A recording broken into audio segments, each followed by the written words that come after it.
Welcome to the Game Changer 00100 show. I'm your host, Game Changer. Okay, I didn't want to go live. I hate going live twice in a day, to be honest with you. I'm actually trying to cut down the time now that I am live, but I listened to the Prophet of Thought thing. Very good show as usual. Saturday shows are not my thing. I try to catch the Wednesday ones when I can, but nonetheless, very good show. So, there was something that came up that I think should be addressed because my name was in it, and I want to clear things up. So, meant to write some things down before I did it, but that's here nor there now. All right, so let me. Oh damn! I thought I had it like saved and queued up, so I can go. Oh, here it is. All right, I got way too many screens up right now. All right, so what I'm doing is this is the one where it says the League, Obsidian Against the World, Xanatos Clutch, Solo TV 84, open topics. So those of you who've seen it, then you know what I'm talking about. Those of you who haven't, then take a look at it. It's perfectly fine. All right, so shout out to Melody, Marco, and Zero. Okay, so I'm about to play some clips, fair use, but if Prophet of Thought, you have trouble with it, then just send me an email, I'll take it down. So it's all good. All right. Go ahead. Yeah, I don't mind addressing nothing, man. Let's see Buggy talking. All right, going back to what Xanatos said. Xanatos is bringing up the supporters. And I would say he's right and wrong. You see what I'm saying? As far as the supporters, like the people that support me, as far as like the Patreons. Well, no, they're not really throwing dirt on my name. I think that ship has sailed. What's going on now is they're using my name like a red herring. And they're also just people are also like dancing in ambiguity. So I want to put a stop to this. Certain things of that nature. They may request a video or something. I may do it. You see what I'm saying? Or they may want certain kind of content. I may do it. But as far as how I'm moving on YouTube, nah, man, that's all me. You know what I'm saying? It's not swayed by, financial donations. You see what I'm saying? If anybody ever watched my live stream, like the moderators take care of that. Drop my links. I might tell them drop the links or whatever. You see what I'm saying? But I don't move based off money. You see what I'm saying? Every time I say a punchline, I'm not telling people to donate. You know what I'm saying? If I do a good show, people will donate. If my content not so good that they won't donate. You know what I mean? No sweat off my back. It's just how it is. I've never had an issue for black men donating on my channel. For black women donating on my channel. I've had a substantial amount of female subscribers from day one. You know what I'm saying? From day one. It was what it was. When I used to take calls back when I started, it was a bunch of women calls. A lot of the emails that I was getting that females were sharing my content with younger family members, brothers, sons. Those was women, man. Okay, just a little context. So I think it was fantastic. Kind of went off on him for the way he's moving, dishonorable. I'm paraphrasing what Fantastic was saying, but basically he's just saying, the code of manhood doesn't really apply to him because of his behavior. So this is his response. Now he's shifting from subject to subject because when you're in a hot seat like this, and here's what I mean by that. Most of the people on this panel is against him. You have David Monroe, you have Fantastic, you have Aegon of Akkad, and there's another brother with a red wave cap. I don't know his name, and it's not listed here. Of course, you have Obsidian, but he remains silent through the thing. So when you're in a hot seat like that, you don't really look forward to the other people's turn, because when it's their turn, they're going to have some shit to say, um, especially if your rebuttal isn't on point. And well, listen to the rebuttal. So, at the end of the day, kill that echo. If you ain't talking, man, mute your mic. Mute your mic, brothers, if you ain't talking.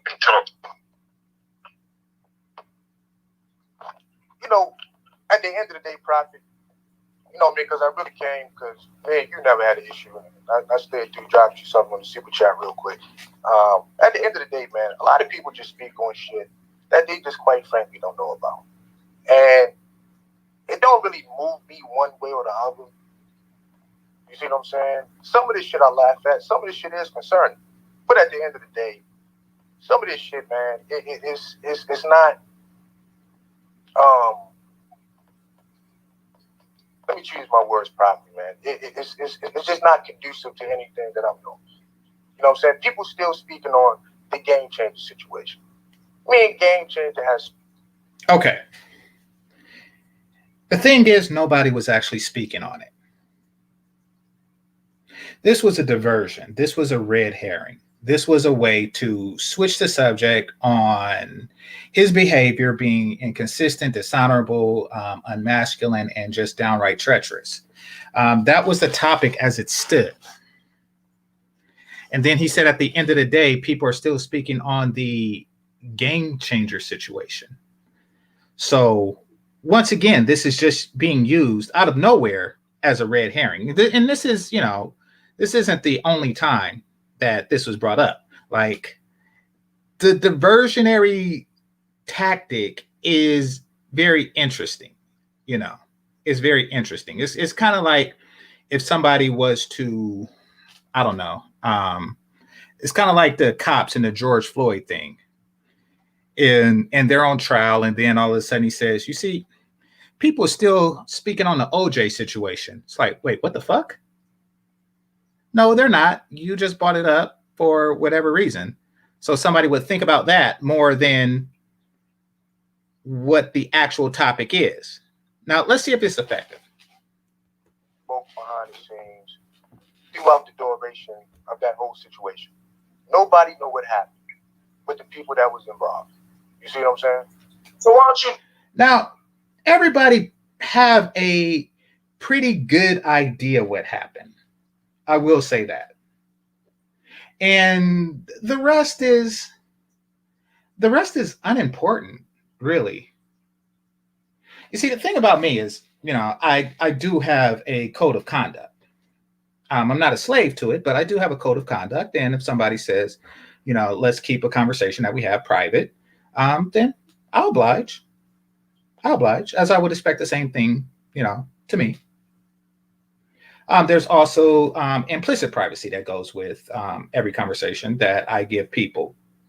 And this was before I became a content creator, which is reinforced by the fact that I am one now. So because things are a lot more public, so no real need to speak on the telephone conversations because, truth be told, they're almost completely irrelevant. The way I feel about the situation and how things played out would be true whether there was no phone conversation or not. Like, say a person works for Apple, right? He got an interview, he got the job at Apple. He would have gotten that job whether it rained that day or it didn't. So basically, in the overall scheme of things, his life didn't change because it rained that day or it didn't. Nothing in that telephone conversation changed anything. Just so y'all know. So I picked up the phone with a certain understanding of the situation.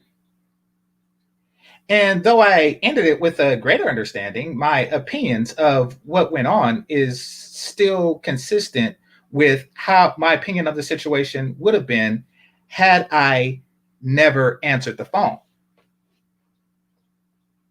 So to say, I don't want people to think that there was something life changing going on in that conversation, or that if people only knew what happened in that conversation, then the outcome would be different.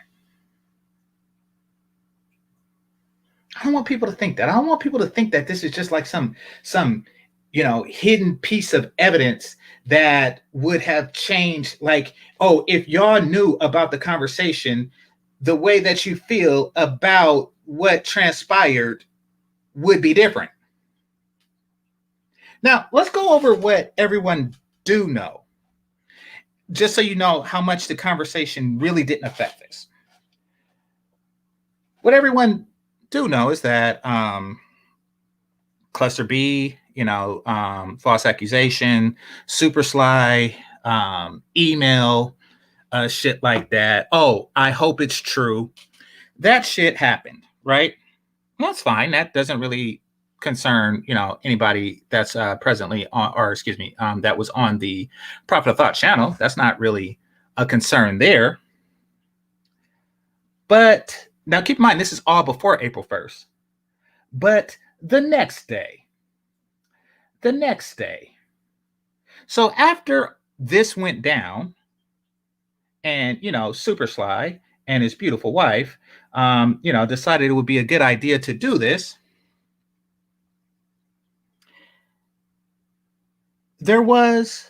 He decided to make another panel.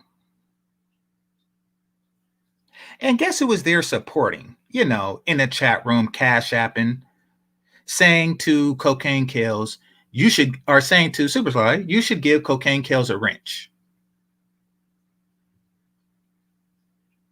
Super Sly, you're my best friend. You're my buddy. You're my pal. So that's one thing that just kind of made me like, that's some foul ass shit, is what I'm thinking in the head. Now, keep in mind that any subsequent phone call it's not like, I picked up the Batman's phone from the 70s series and said, oh, that makes sense. No, pretty much felt the same way about that before and after the call. And then later, so on a panel, on a late night panel, some of you were there. There was another call in to a show saying something like, y'all should stay away from this. When they raid the club, they go after the DJ first, or the DJ get taken too. So after the Sly situation, there was the attempt to stop the people who were supporting me. Now, I know y'all think that maybe something happened in this phone call that would make that make sense. But no, nothing really happened in that phone call to make that make sense at all. And then there was the comment. What was it? Yeah, please hit the like button. Please. Appreciate it. And then there was the comment. Not every time a dog shows his teeth is smiling at you. By the way, that is either over my head or it doesn't make any fucking sense. Because, dogs don't smile or express emotions the same way humans do. They wag their tail and shit like that. They don't really smile. And it just made no fucking sense whatsoever. But after an attempt to make sense out of it, he basically said, I shouldn't have been fucking with them. That's kind of how he's seen the situation. I'm like, okay, so those three things happen. And then there was the phone call itself. Now, for those of you who need a refresher, Kels said that she was going to get information from me, and she attempted to do so from C Boogie. And a couple of days later, April 1st happened. A couple of days.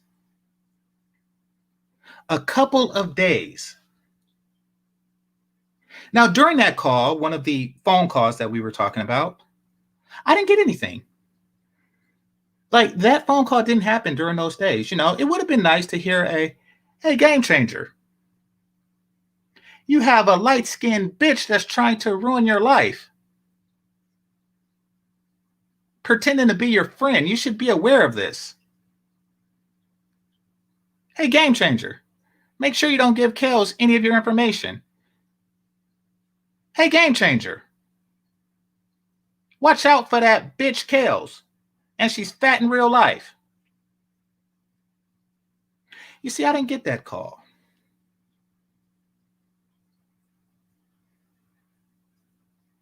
So if you're wondering about the call, it wasn't that call. It wasn't a call to caution me about, the snake in my camp at all. But, we're supposed to be friends, old buddy, old pal, right? Right. Also, the simple fact that she would feel comfortable enough to even ask you to do something like that, it means that there was subsequent conversations that made her think that you would come after me. So all of this is, was already there. This is before April 1st. All of that was already there before April 1st. So let's recap. Maintaining positive relationships with Super Sly on a late night panel discussing, telling people that if they stick with me, they can be, in trouble as well.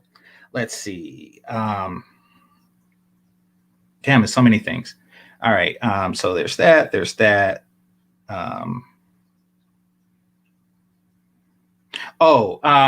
Not every time a dog smiles or not every time the dog shows his teeth is grinning. Some shit like that. And the absence of warnings of Kels. So yeah, all of that combined was like, okay, my opinion wasn't very high. And then after shit hit the fan, I get a phone call from both him and Kels. Both of them explaining their side of the situation. And once again, private is private.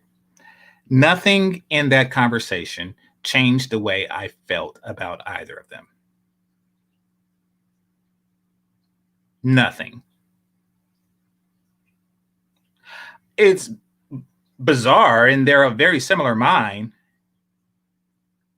They're a very similar mind if they can think that they would be able to finesse something out of this situation, like that there's something that would like have me say, oh, all is forgiven. It's not. But let me continue. Tell us what happened so we can hear from the horse's mouth. What did you do? Yeah. I don't have. Okay. What did you do?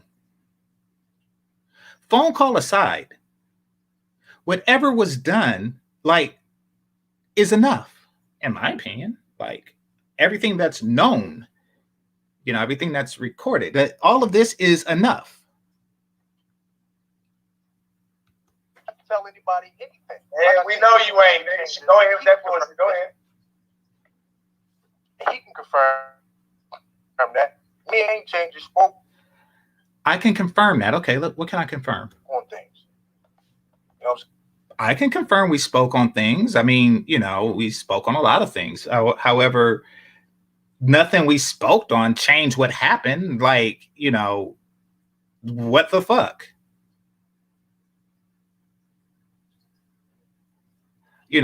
So let me ask you all, what do y'all think could have happened in the conversation that would make, him make people feel like, oh, okay, everything was justified? Like, was Zeus holding a lightning bolt to your kid's head or some shit like that? Like, what do you think happened on the conversation that I don't know? But let's continue. And that's it. That's it, man. I don't have to explain nothing to anybody else. Nobody else was that. And Game Changer spoke 3 or 4 times. I'm talking about on the phone, not on YouTube. And he even does you speaking with Game Changer? Does that free you of the crime if there was a crime, nigga? Hold on. Making a bigger. Like I said, there's a lot of people that speak on stuff that they don't know about. So, well, this is true. But what y'all don't know is what was the conversation about. And what the conversation was about is nothing. It's nothing.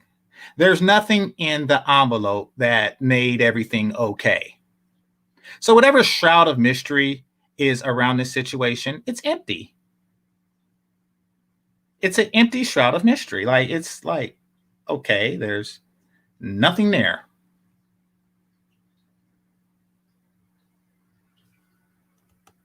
It don't make me or break me about people's opinions about it. If I spoke to the man, if me and Game Changer spoke like men, and we got to the bottom of things, and we sorted. Did we see? There's no like bottom to it. Like, I mean, the conclusion I had before the phone call is the same conclusion I had afterwards.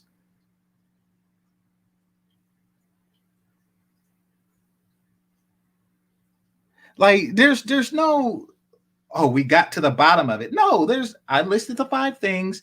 There isn't anything that happened and I think that that's what's been pushed for a while now. That there was something magical in the conversation, even though I said it several times, but I never said it on my panel. Maybe that's why people are getting bits from everywhere else. There isn't like a bottom of it that we got to. Like, maybe it's a game thing, but why do people think that they can just say like a series of words that made what was done before okay? Oh, we're at the bottom of it now. Like, well, I have an understanding of it, but that's not really, a bottom. It's not anything. It's not anything. Things out on the phone. All the rest of that shit, man, it don't make me or break me, though. Regardless of what people think they know. Because that's all it is. It's what people think they know. You know what I'm saying? Well, now you know it's nothing to know.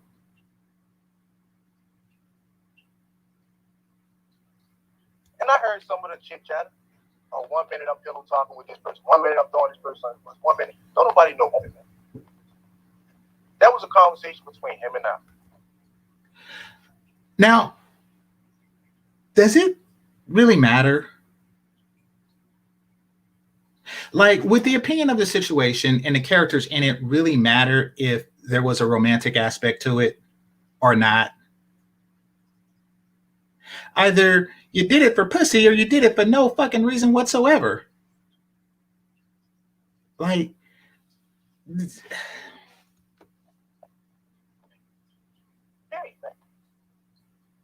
so, all of this insinuating, signifying, backdoor signifying and shit, man, that shit is really corny. Because okay, and this is why I wanted to bring this up. Because what happened was that the conversation completely shifted. This was used as a red herring. So that was his intention, and unfortunately, it was successful because now the conversation, now it's back on this. Now it's back on this, and I hate it when people do that in regular day-to-day conversations. I truly do. I truly do. Like, you're talking about something and then somebody brings up something else to divert from.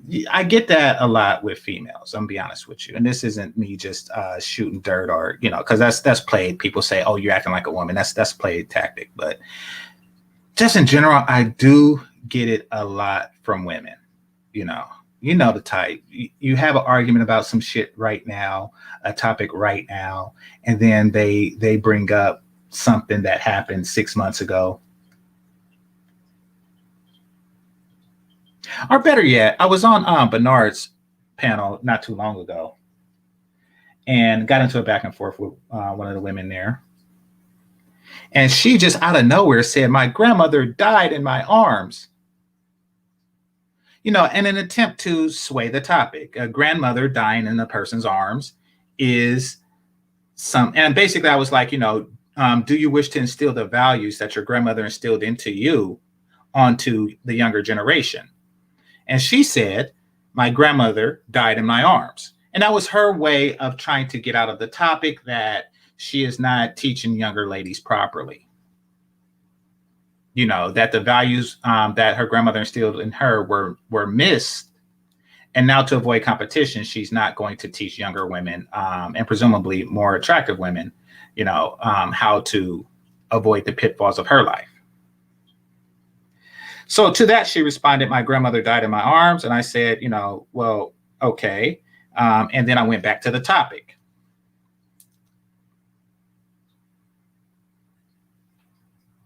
And once I was back on the topic, she got upset that I didn't address the grandmother dying. But you see, she was using the dead grandmother as a deflection. My name was invoked in this conversation as a deflection.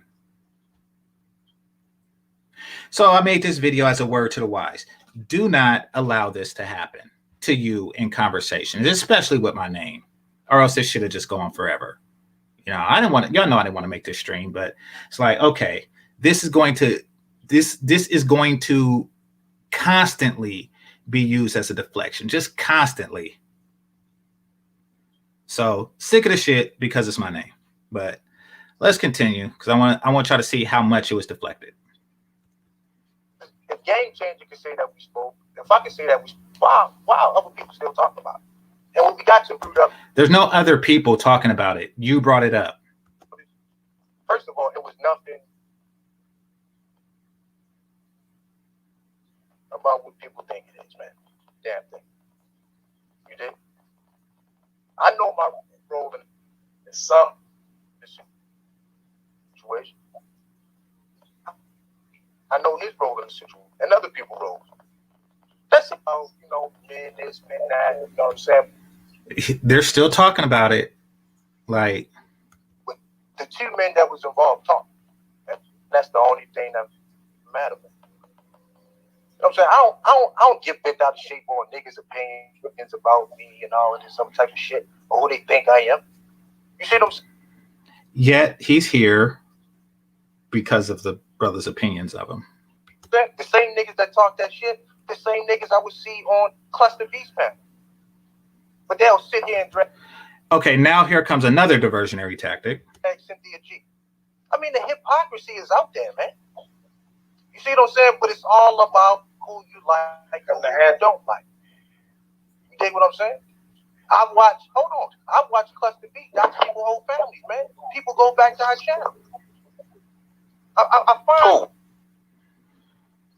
I don't even know why this was brought up. But, I mean, think about how many red herrings, because sometimes people don't just throw one red herring out there. They just go one after another, after another, after another. Be aware of this tactic. and do your best to not lose focus of what he was supposed to be rebutting something that was said. But now he's bringing up other shit, and all of this shit happened. What it's let's just say September, so 5 months ago. Oh no, name them, name names, nigga. Name names, nigga. Name names, nigga. Name names, nigga. I know you hear me. I know you ain't no bite into that, man. What they got? Listen, he that's a deflection. Don't bite into that. That's how can I get the heat off my ass to put it on? That's all that is. Okay, so David, yeah, he was able to, pick up on the tactic. Hold on, David. Like, look, I might be snitching, but they snitching over there too. That's all the niggas saying. I hate this fake tough guy shit, nigga. I'm still talking. You can stop talking too. You can stop talking too.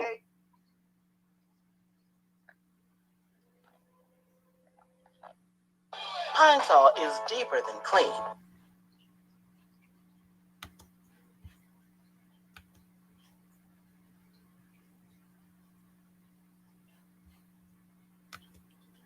All right, Pine Sol commercial, and then there's this other commercial. Just so y'all know, there's a lot of bullshit in this world. I'm going to pause on this for a second. There's a lot of bullshit on this world. There's no such thing as a lemon pine tree. The fuck is lemon Pine Sol?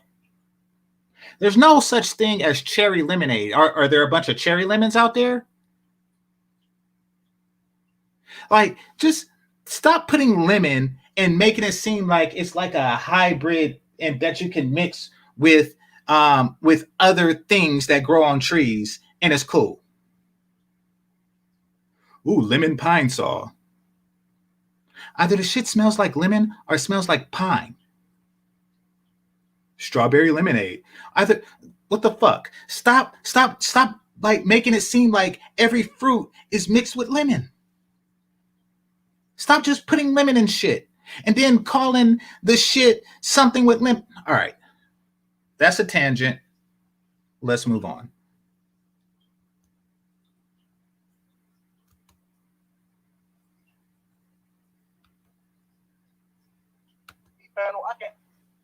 This ain't about who you have on your panel, nigga. This about your inconsistencies, nigga. This about you being fictitious, nigga. This ain't got nothing to do with your panel, nigga. You fictitious. You false. You perping. Now, fortunately on this panel, David's there, and he is adept at staying on task. It's like it's not lemon shit. It's not lemon scented if there's other shit. If there's other shit diverting, then it's lemon and. He just don't want to deal with his character flaws. We not talking about that. We talking about your character flaws, nigga. No. Let me help the dumb nigga out. If you want to keep bringing up Cluster B, bitch. Hold on, man. I'm asking the question. Cluster B was fucking with somebody else. Cluster B's giving all the fucking receipts. Cluster B's giving all the fucking proof. But the same niggas over there dick sucking. Now, I don't have much to say in Cluster B's defense except this. She did publicly, as an enemy, what you should have done privately as a friend. That's all I'm going to say about that. You gotta team up with me. You stand the fuck with me one-on-one. I'm your ass nigga. I'm ass nigga. Fucking ass nigga.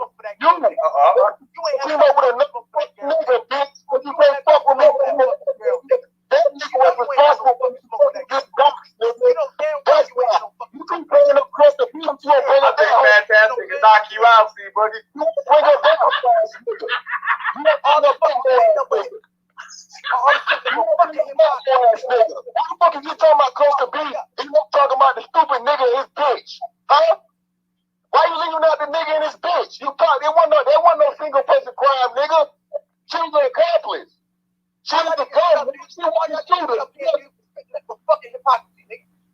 No, nigga, don't speak on the Fox, nigga.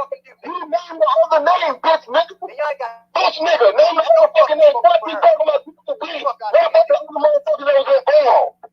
No, nigga. No, nigga, name them names, nigga.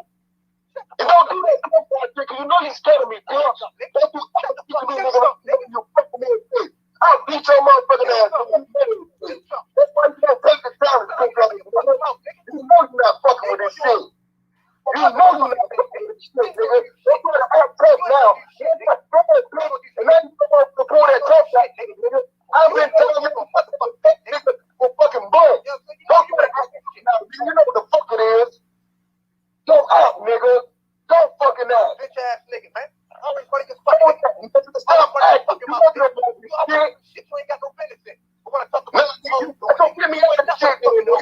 Put me out of it then, nigga. Make me get out of it. You gonna make me get the fuck out of it, nigga? You gonna make me get out of it, nigga? clown ass.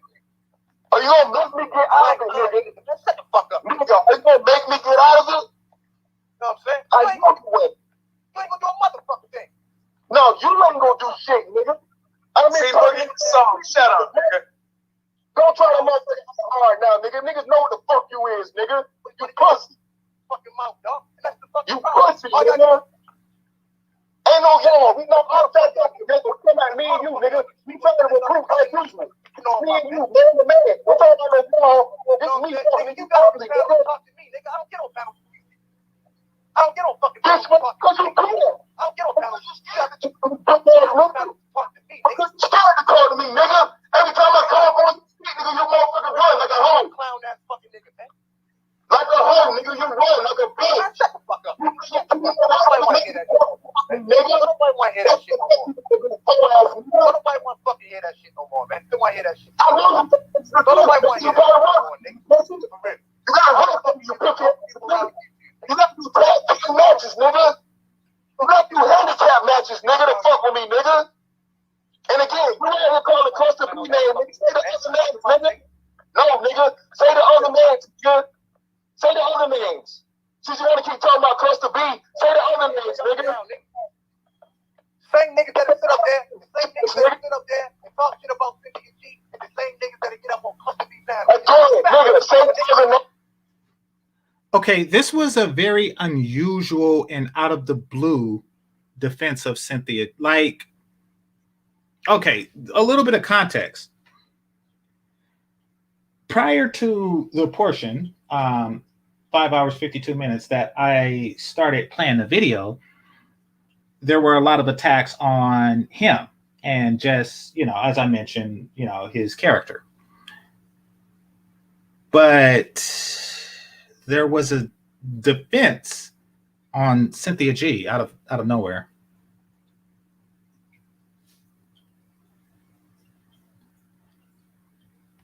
You keep calling my cluster B. Cluster B wasn't alone. Say the other names, nigga. Say the other names, nigga. Why you keep talking about cluster B? Why you keep always saying cluster B? Because you know she got your fucking family. You know that girl got your whole family. You know that girl got your whole family. She did. You know the bitch ass niggas you think you a hoe, nigga. See, Boogie, you a hoe. Niggas think you talking, nigga. The nigga you got a motherfucker hand and stuff. That's who that's my family, nigga. What should I be talking about right here, nigga? Give me his bitch, nigga. What you say that means? That's your name on her fucking community tab, man. Say that means, nigga. I didn't get my information from her. They got it from that bitch. They got it from the messy ass bitch. Like a pussy ass nigga. What you got to do with my written name, nigga? That's how you got my fucking information. How about that? Don't care. It don't matter. Put it out. You gonna call me, nigga?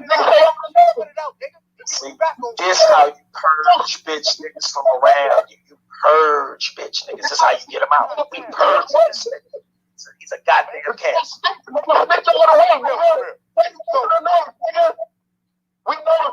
Every bitch ass nigga. And then don't you ever motherfucker like speak like you really want to do something, nigga, when you know you don't. You know you pussy. You know you scared. You shit on yourself with my presence, nigga. You don't give a shit. You've been waiting for months. Get the fuck out of here. Don't try to act like bitch ass nigga. Handle your business, then, nigga. What? Handle your business. business. What you want to do? What you want to do? Hot Oh, shit. I thought so. That nigga was quiet. I heard a rat pissing on God just did. You don't even dare say it, nigga. Yo, so at the end of the day, Prop, hey, yo, Prop, thanks for the... Yeah, you were running for it like a hoe. What, homie? I just wanted to clear that shit up with Run, ass nigga. Like you own me. Hey, yo, Prop. And don't make laws for your mouth because you keep saying to face me, nigga. Appreciate it, brother. The motherfucking live stream like you gonna do, bitch ass nigga. Put your whole ass again.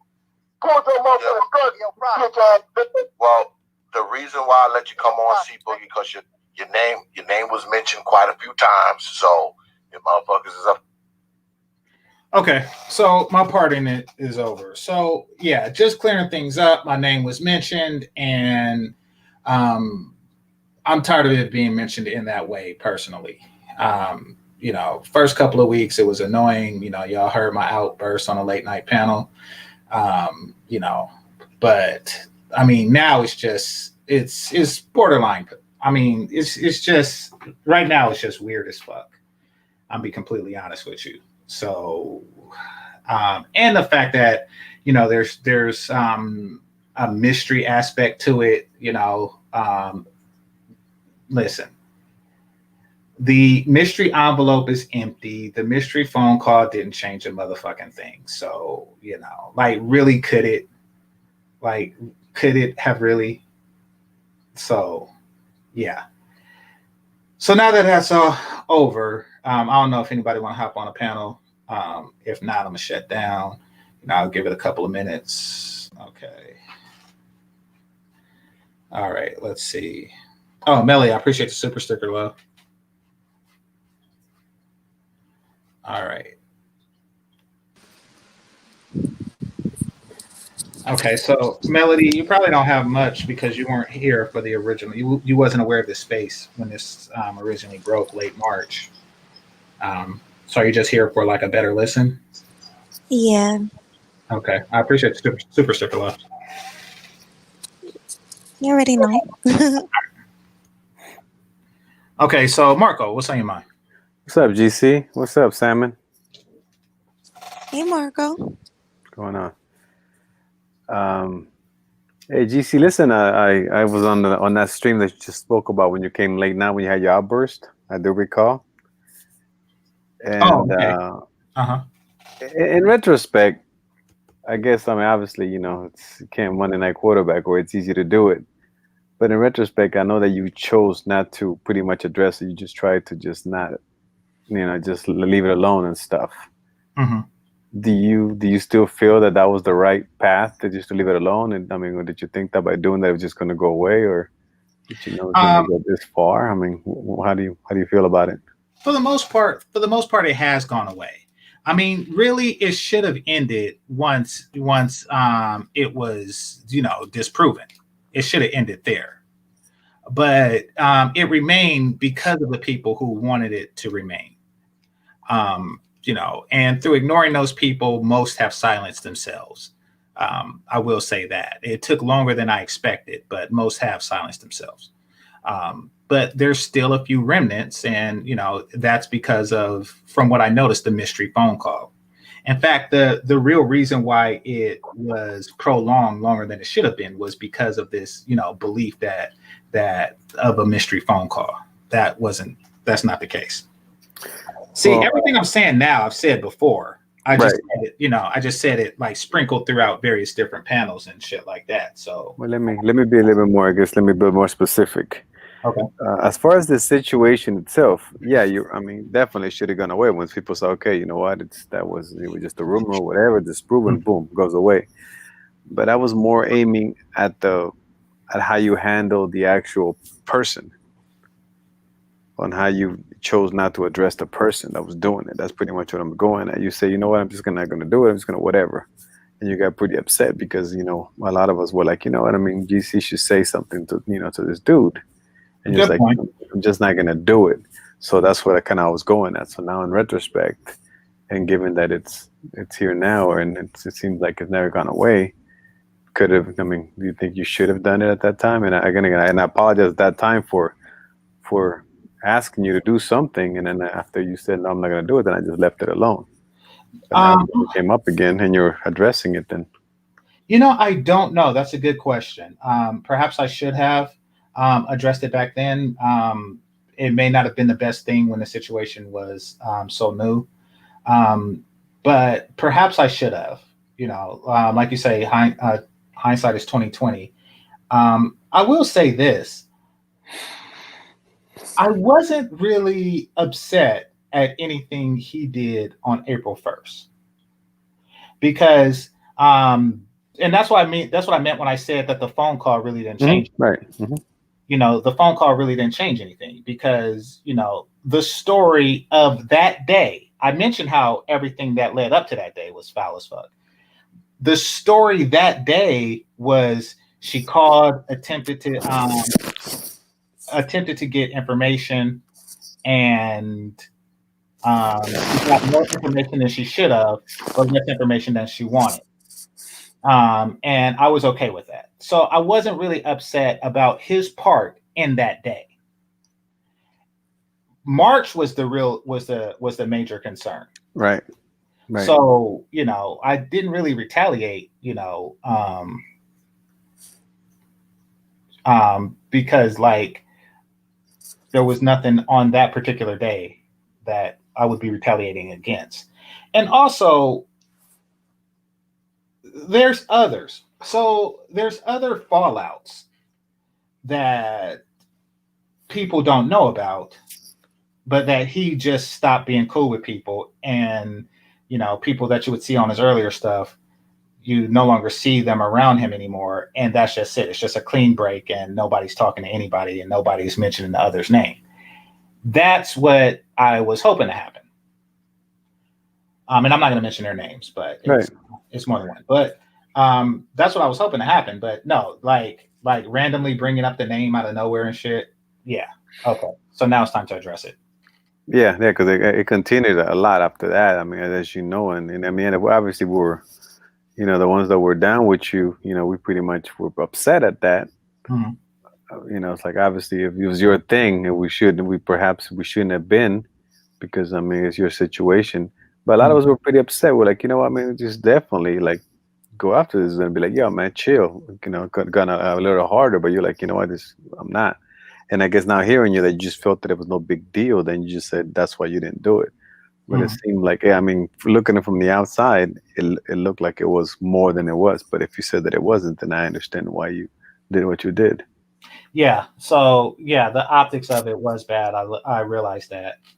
But no, it's there was nothing on that phone call. And, now I'm seeing, first I thought it was just like a, undeliberate side effect, but now I see that, okay, it was deliberately made to seem as if there was something nefarious going on in the background, and it's not. All right. But let's see. Indigenous TV, I appreciate you, brother. It says, Peace Game Changer, they should like them do to argue. Let's see. Oh, excuse me. They sound like them dudes who argue outside your apartment in the hood late at night while you're trying to sleep. Man, over a dice game. Yeah. You in one of those neighborhoods. You're in one of those neighborhoods, brother. But I appreciate you. I appreciate Indigenous TV for the $5 cash out or super chat. Excuse me. Okay. All right. Let's see. Vision, what's on your mind? No, just listening. Just listening. Oh, okay. So Why do they? Oh, sorry. No, go for it, Melly. Why do they constantly keep your name in their mouth? Like, I'm always hearing your name. I get that the story had the potential of being a great scandal. When it wasn't the scandal that they wanted it to be, certain people, they wanted to make it out to be more than it was. It's kind of like the news calling a neighborhood fight between a black guy and a white guy a riot. Yeah. They just want to like, come on, we need some more news. Yeah, but so many things have happened after April 1st, and it's like they keep going back to that. Hmm. So annoying. Yeah, and that's what really prompted this response was because I was genuinely annoyed at that it was being used in this way. It was being used as a red herring, and also to create a sense of mystery and intrigue. Mm. Yeah. Well, shout out to David, David Johnson, and Mr. Fantastic. And I think that this is something that there was a lot of people that felt like David did, that had that energy. Mhm. And sometimes I guess at the time, obviously you didn't want to hear it, but it'd be good if you ever like see some of the old streams or whatever, you see what the comments and what we were talking about, that we had that thing that we just thought that it was a foul thing, and we wanted, we didn't think that just because you made a phone call to make everything okay, we felt that that wasn't enough. Just because you have made a phone call, that does not make what you did disappear. So there was a lot of people that were saying that, pretty much what David said. So shout out to him. Yeah, and that's why I didn't really want to, because it seemed like people got it. Like I did state that we weren't cool. I stated on Sister George panel, it's a fantastic panel that and on mine when Obsidian was up. Like, look, we're not cool. Like I kept saying it, but I think that a broader definition was needed after this because that's the story that people are still going with. Yeah, it continued. Like I said, it just pretty much seemed like, well, game changer does not want to say anything or stand up for himself. That's really what the optics, as we spoke of, were. Mhm. And it was pretty bad. And like I said, a lot of people were pretty upset. David being one of them. And you hear his energy, and you hear how upset he was of that. They're like, oh, but just because you made a phone call doesn't mean that the crime disappears. Right, You did what you did and was fucked up. I mean, you heard his energy there. right. So yeah, there's a little bit, in my opinion, of a little detached from a little detached from the understanding of people's opinion of them. So there's that. But it was just like a lot of deflection and shit like that, and frankly, I'm getting tired of it. So hopefully, this will put the nail in the coffin on that. I mean, it probably won't, because um, but at least now it won't be used in that way. No, I So mean, well, unfortunately, I hate to break the news to you, but having sometimes hearing some panels, you're still a lightning rod for many narratives. like what? Whether it's be the way you speak, whether it be however you chose to spend your money with your friends. Those are the things that really, for some reason, people just keep like bringing up, that I hear sometimes in passing. Oh yeah, I don't care Uh, about. I mean, that's always been the case. right. That's what I'm saying. So I Yeah. hate to say that. I mean, you're aware of it. That's cool, because it seems like if perhaps, hopefully, they won't say about this again, but you're still going to be in a position where people still use your name to to find a narrative. Oh Yeah, yeah, but yeah. that's That's a good thing. I mean, you stay on people's minds. I mean, they're always thinking about you constantly, so I would take that as a compliment. women look at negative and positive attention very similar, but we don't. It's not that I want negative attention. I just really don't care. Like, I mean, about the other shit, I really don't care because it's not like a horrible act of immorality and moral depravity. Um, you know, buying a stove or having a high pitched voice. I don't give a shit about that. Yeah, because I heard them. I think they were, like I said, they were. That's one, and it's fucked up that, or it's really sad that people still still find those things and make them such a huge deal for some reason. Whatever, however your voice sounds, or however you choose to spend your money, it's just such a stupid thing. How people just feel like, I mean, I just don't. It phantoms me. I don't know if I'm the only one, but it's just so freaking stupid how many It's people just run with it. it's silly. Like, it's just weird. Well, yeah, I mean, it's weird that they would have this much hate for it, especially when you have like guys who are taking care of like entire kids of other people. I mean, and this is for like the unattractive. Like, they're literally buying like 6 stoves every month so a woman can take care of your kid, like, like in child support, like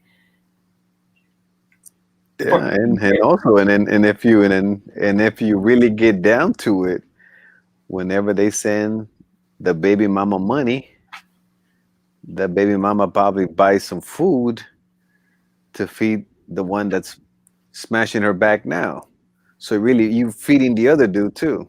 exactly, and shoes and all kind of Yeah, shit. But exactly. So you're tricking for the other. You're tricking on homeboy when right, you get down to it. That's funny.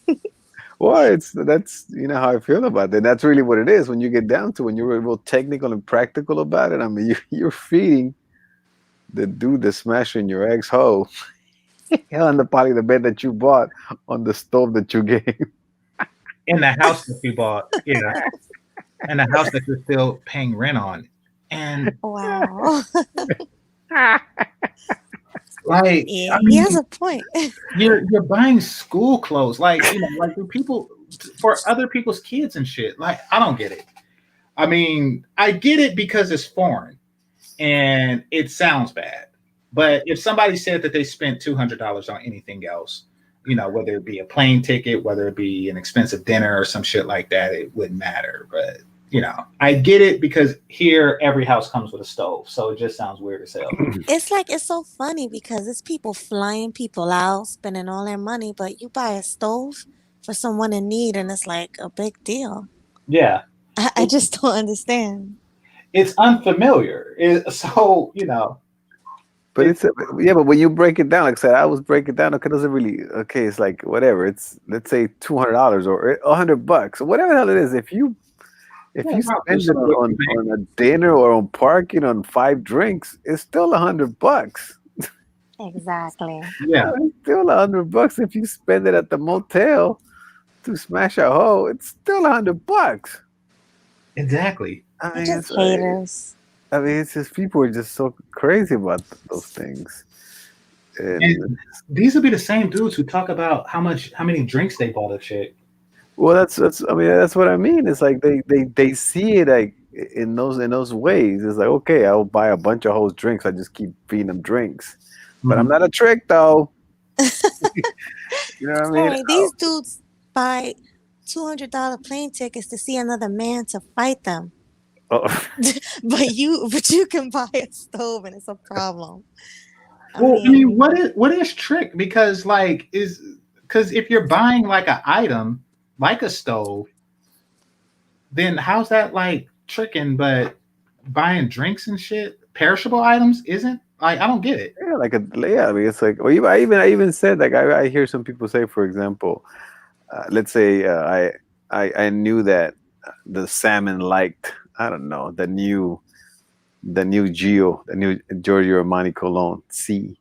So I figured she liked it. Therefore, I'm gonna go buy it to impress her. Well, in that sense, you still did something. You tricked. I mean, right. well, you have to be real practical. I guess sometimes you really have to be. I guess I don't know if the word is pragmatic, but you really have to break shit down. But people don't understand it. They just see it as what I do is doesn't qualify, even though it still requires money or resources, but it does Right. not apply. So, That's weird. I always thought that if you're going to talk about the spending of money to get in the hole, and you know how I feel about it, everybody pays for the hole, everybody in one way or another.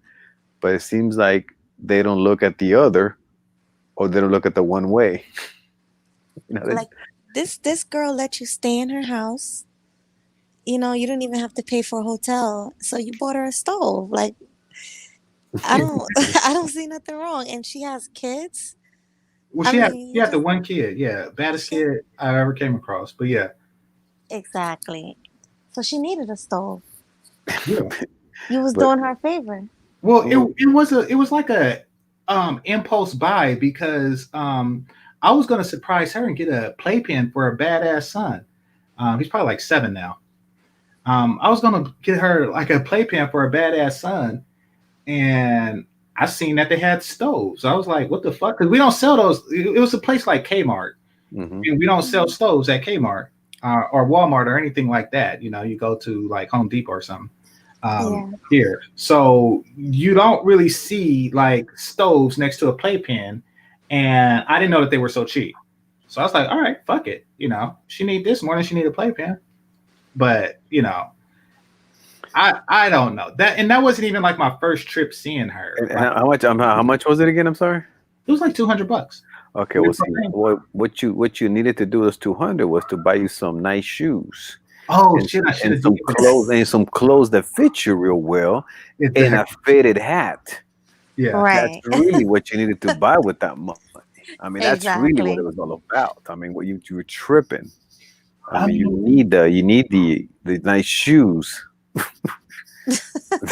like you would have looked at me like, what if I had bought her some dumb shit? Like, how pissed would she have been if she just came to her place and I called 1-800-Flowers and just decked the place out?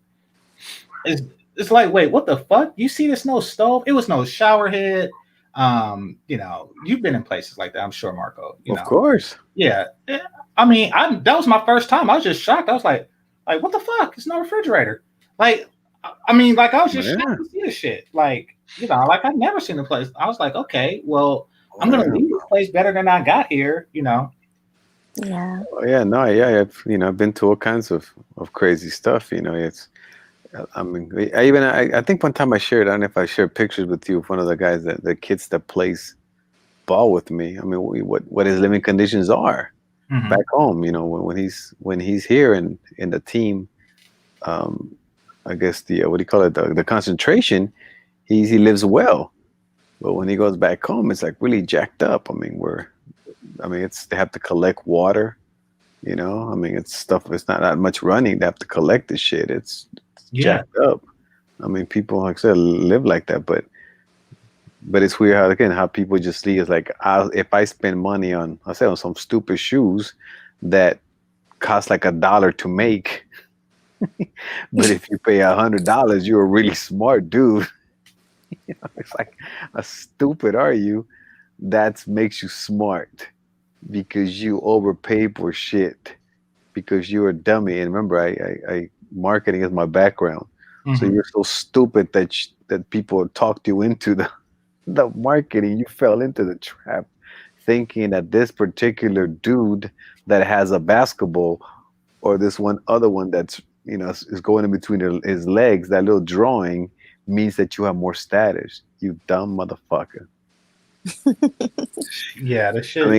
mean, you have to remember, I've been to many of the factories in many places of the world where I see where they manufacture shit and what it costs to manufacture and how they manufacture other brands with the same machines and the same threads that don't cost $100.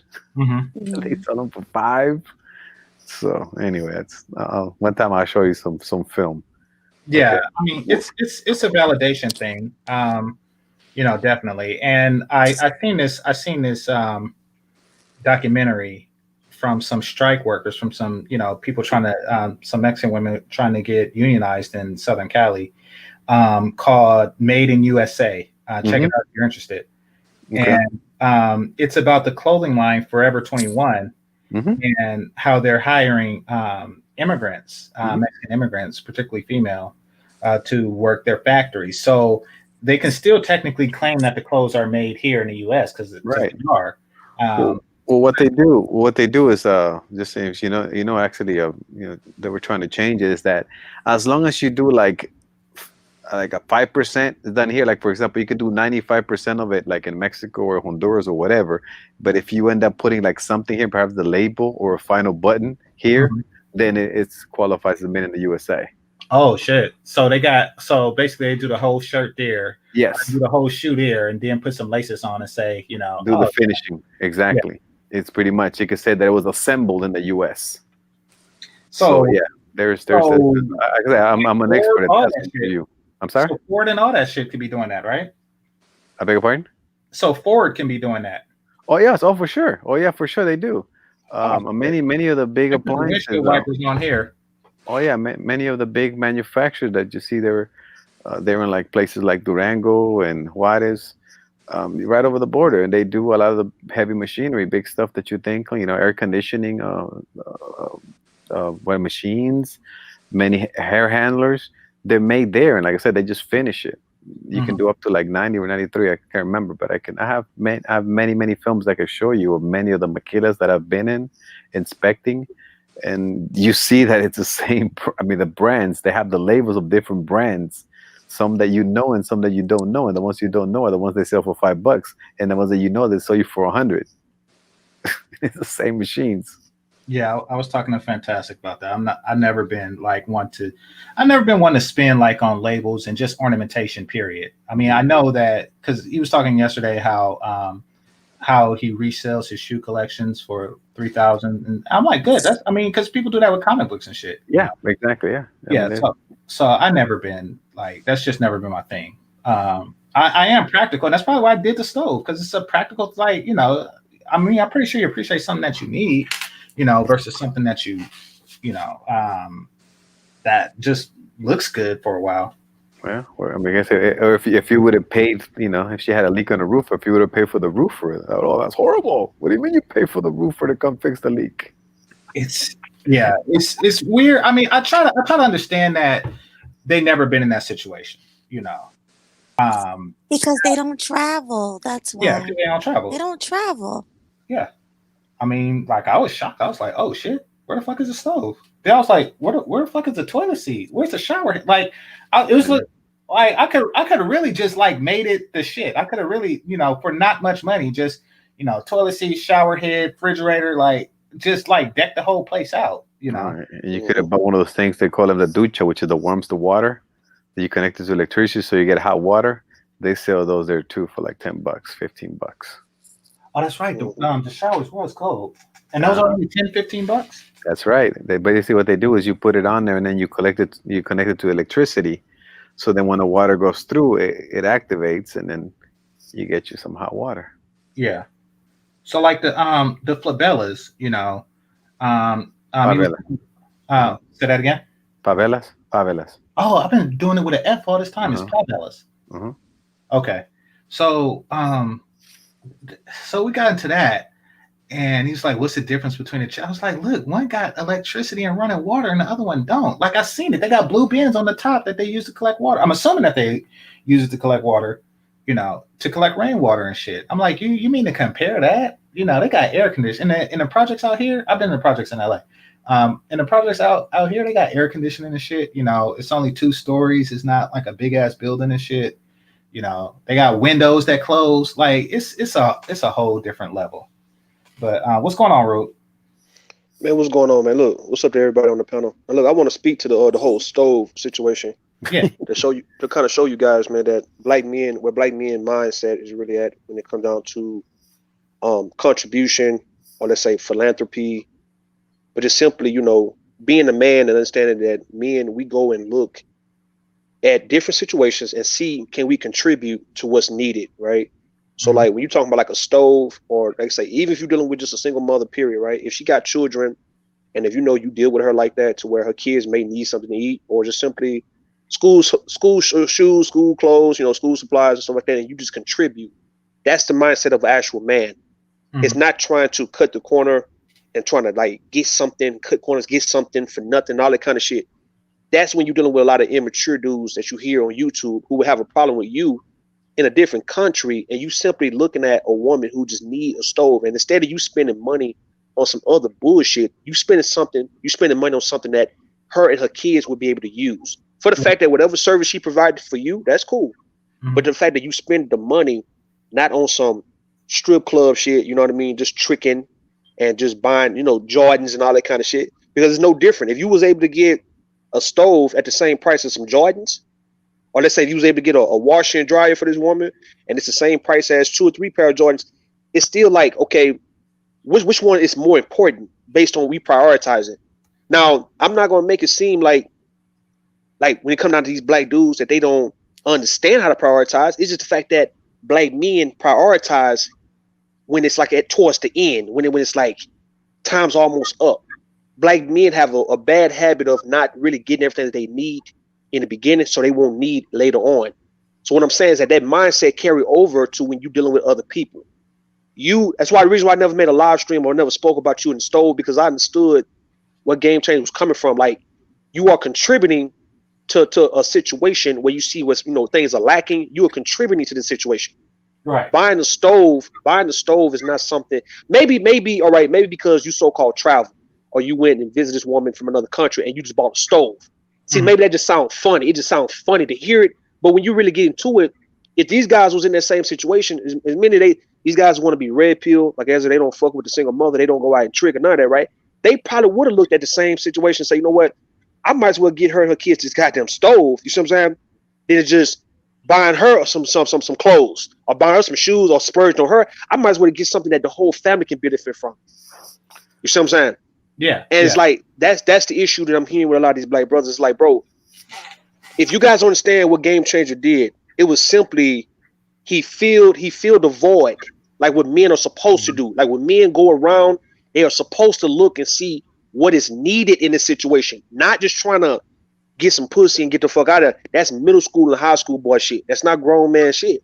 And like I said, if the older you get, if you're gonna like say pay for a woman, or you're doing business transaction when it comes down to sex, all right, well, cool. Look, you ain't got to necessarily give her money, but if you don't think that she would do right by the money, you can just buy what you think she needs, because it's the same shit. It's the same thing. And when you're dealing with a lot of women in them other third world countries, of course, if you give them money in their hand, like you give any black woman in America money in their hand, they're not gonna do right by the fucking money. You see what I'm saying? Men would have to actually go and buy what the fuck they really need, and it'll be just that. You'll be just a so-called boring guy who bought her and her kids what the fuck they needed and not what they wanted, not giving her $2,000 because she's not gonna do right by it. You see what I'm saying? Y'all got it. No, he's actually right, and it's crazy. When I was talking about Brutus, is what would the difference, like if buying a bottle of, I don't know, of yak, yeah, you know what I'm saying, or a bottle of some fine scotch. Yeah, it's like you still spending the money. It's like, no, well, I bought me a bottle and I drank it with her, but you still, I mean, you said it's really the money was still spent. when you hear Marco, when you hear the word spending money, splurging, it's supposed to be for pleasure. Yeah. Buying a stove is not pleasurable like that. It's like, we bought a stove. Like, what the fuck? Like, I thought I was gonna come over here and get drunk, get high with you, trick on you, have fun. Like, I wouldn't have bought you a stove. So Game Changer's his mindset was totally different on how he approached the situation. It wasn't just for sex per se. It was like, okay, you got kids, here go a stove for you and your goddamn kids. Here go a microwave. All right, man, I'm out this. Here go a refrigerator, a wash and dry, whatever. Here you go. I'm out this bitch. I'm gone. All right. At least I can say that I was able to contribute to your household the right way. So I got what I wanted, but now I left something, and it's respect. You don't owe me nothing. I'm gone. But like, if you, like I say, when you brought up in a society to where you always want to cut corners on shit, and you don't understand how to prioritize nothing until it's the last minute. Like, let me give you an example, Marco. You a Game Changer. It's like when you look at these basketball and football games, man. And I always equate this shit to basketball and football because I look at how black men really move. Black men could be pretty much good at something, but yet they won't really show that for the most part throughout the whole game, unless they just understand and have a different mindset. But if you notice, when it comes down to like the fourth quarter, and it's like 2 or 3 minutes left in the game, all of a sudden a team who was, pretty much could have showed this type of urgency in the beginning, they all of a sudden just become very energetic. All of a sudden, at first you was playing lackadaisical the whole game, and all of a sudden you very energetic. You on point. Now you shooting the threes, you making the touchdown, you catch the ball. Where was this shit in the first, second, third quarter to where you wouldn't even have to be in this position now? And I'm saying to say this about this black men. If you guys focus on just prioritizing and only contributing to the necessities of the world, you will not feel like what Game Changer is doing is wrong. You understand exactly if you're going to travel, if you're going to look out for a single mother. If you're not going to look out for a single mother, cool. But if you're going to go amongst people and go in certain spaces, you should be looking to contribute to that or stay the fuck away from the shit. That's what I'm saying. Y'all got it. So you think, what would have been like an ideal way to just leave the situation? Because I can't, because I'm the asshole had I just left her with nothing. Like just left the place, the same that I came, Yo. Like, I mean, like I can't In this space, game changer, that would have been in this space, that would have been the only ideal way to handle that situation, was to leave her stuck, leave her high and dry, and say fuck her and fuck her kids, because you're dealing with some fake red pilled niggas over here in this particular space who don't understand that in real life it don't work that way. This is YouTube conversation. In real life, the majority of these guys who talk like as if they want to contribute to a woman's household would have very much contributed to a woman's household, especially if they would have seen the conditions and if it wasn't up to par. Like, you would have seen these kids running around here. You got to think about why you over here in the first place. So yeah, it's gonna play on your heartstring as a man to say, you know what, well, goddamn, I might as well just go ahead and get these kids something to eat or something, or at least go buy some groceries for this woman. You see what I'm saying? Anything that could to contribute.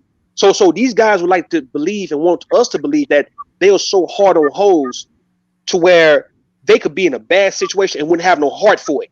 You get what I mean? That's what I don't understand about this particular space, is that these niggas act like they so cold-hearted all of a sudden.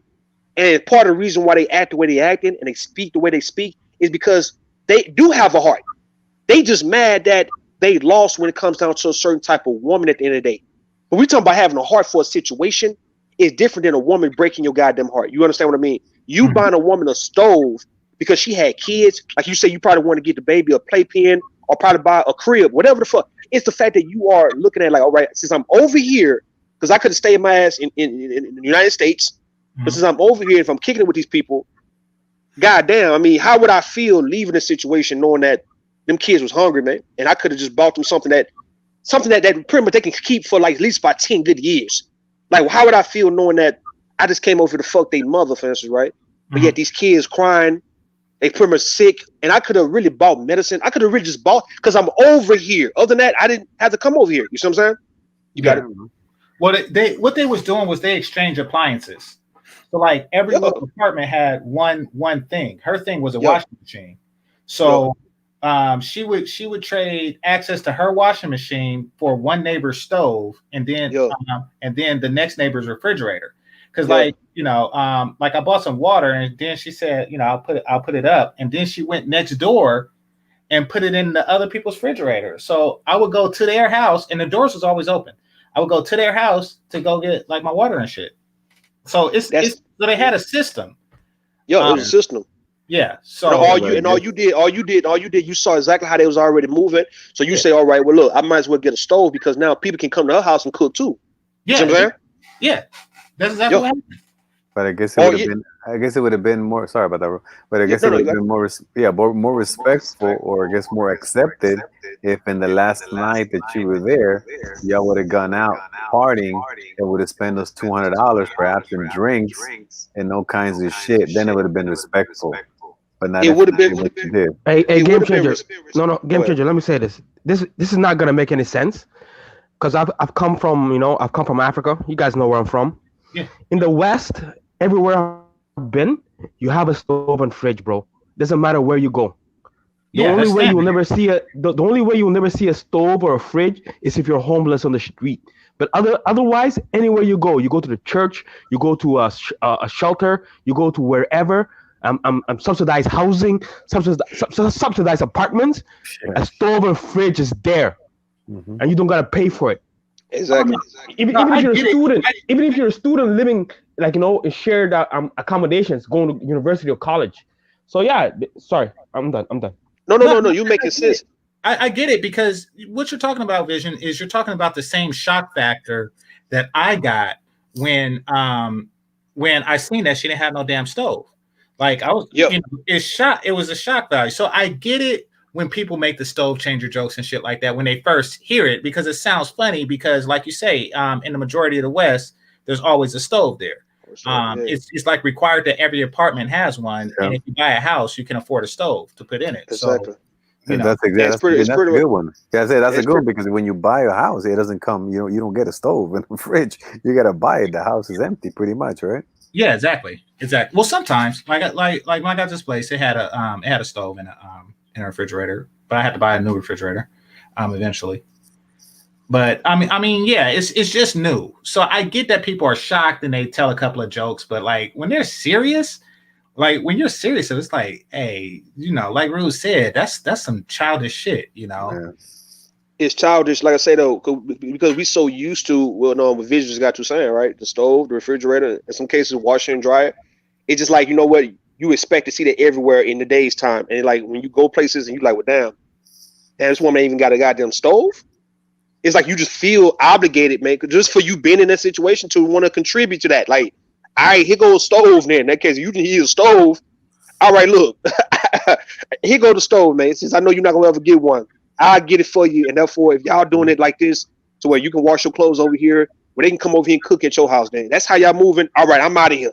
And it's like, we 30 and 40 years old at this point, man. We're not 19, 20 years old with that mindset of laughing and giggling like little schoolgirls on something that's so serious. Hey, Rude, let me say this quickly.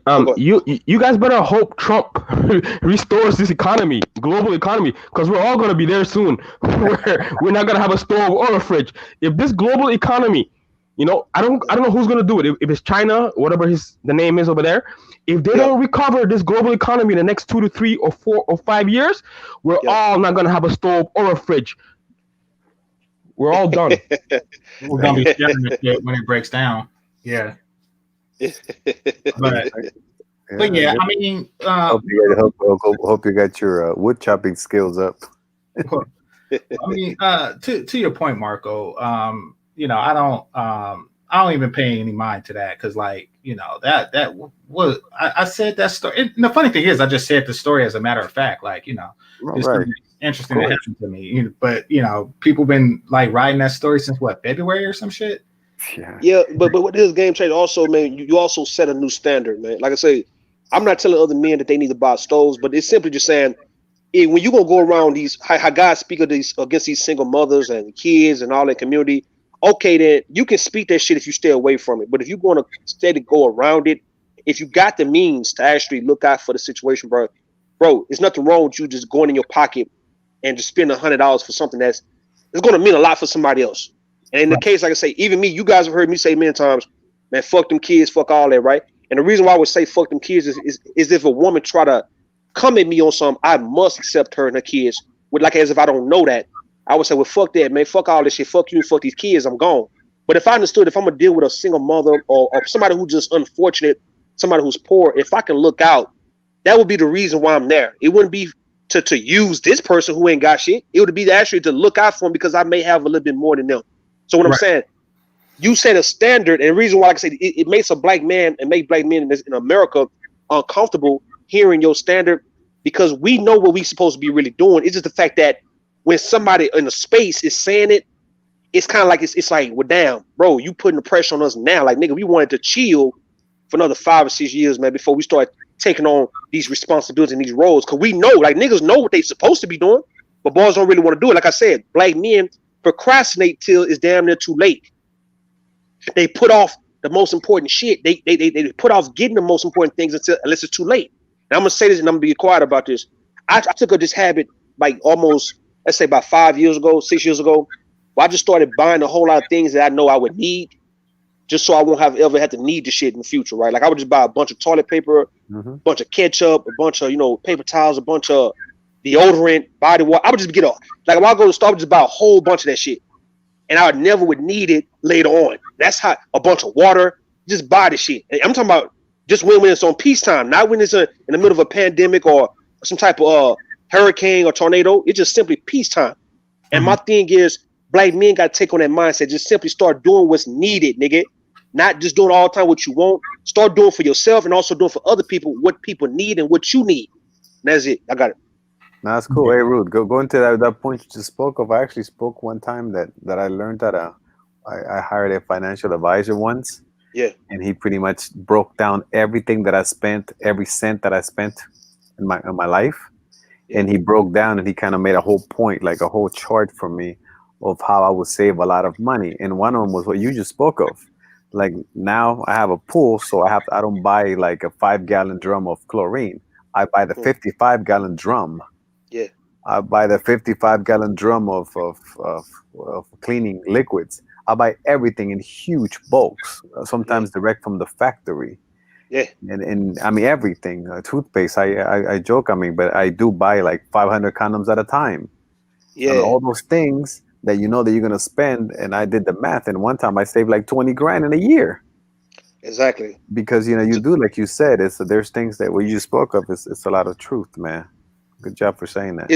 I appreciate that, but it's the stuff that you know you're going to use. I'm not saying to buy some shit that you had never used, but just some things that you know you're going to use. Like I say, deodorant. Get you about 20 sticks of deodorant, man. You know what I mean? A whole bunch of different body wash, a whole bunch of gallons of water.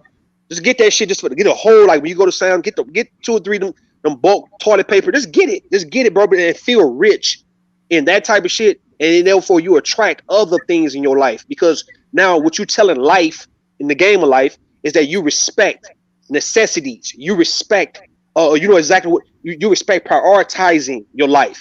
Therefore, good things come your way. And a lot of black men just don't understand that part. Like, nigga, the reason why bad things happen to you because look what you spend your money on. When you get your money, you spend it on strippers.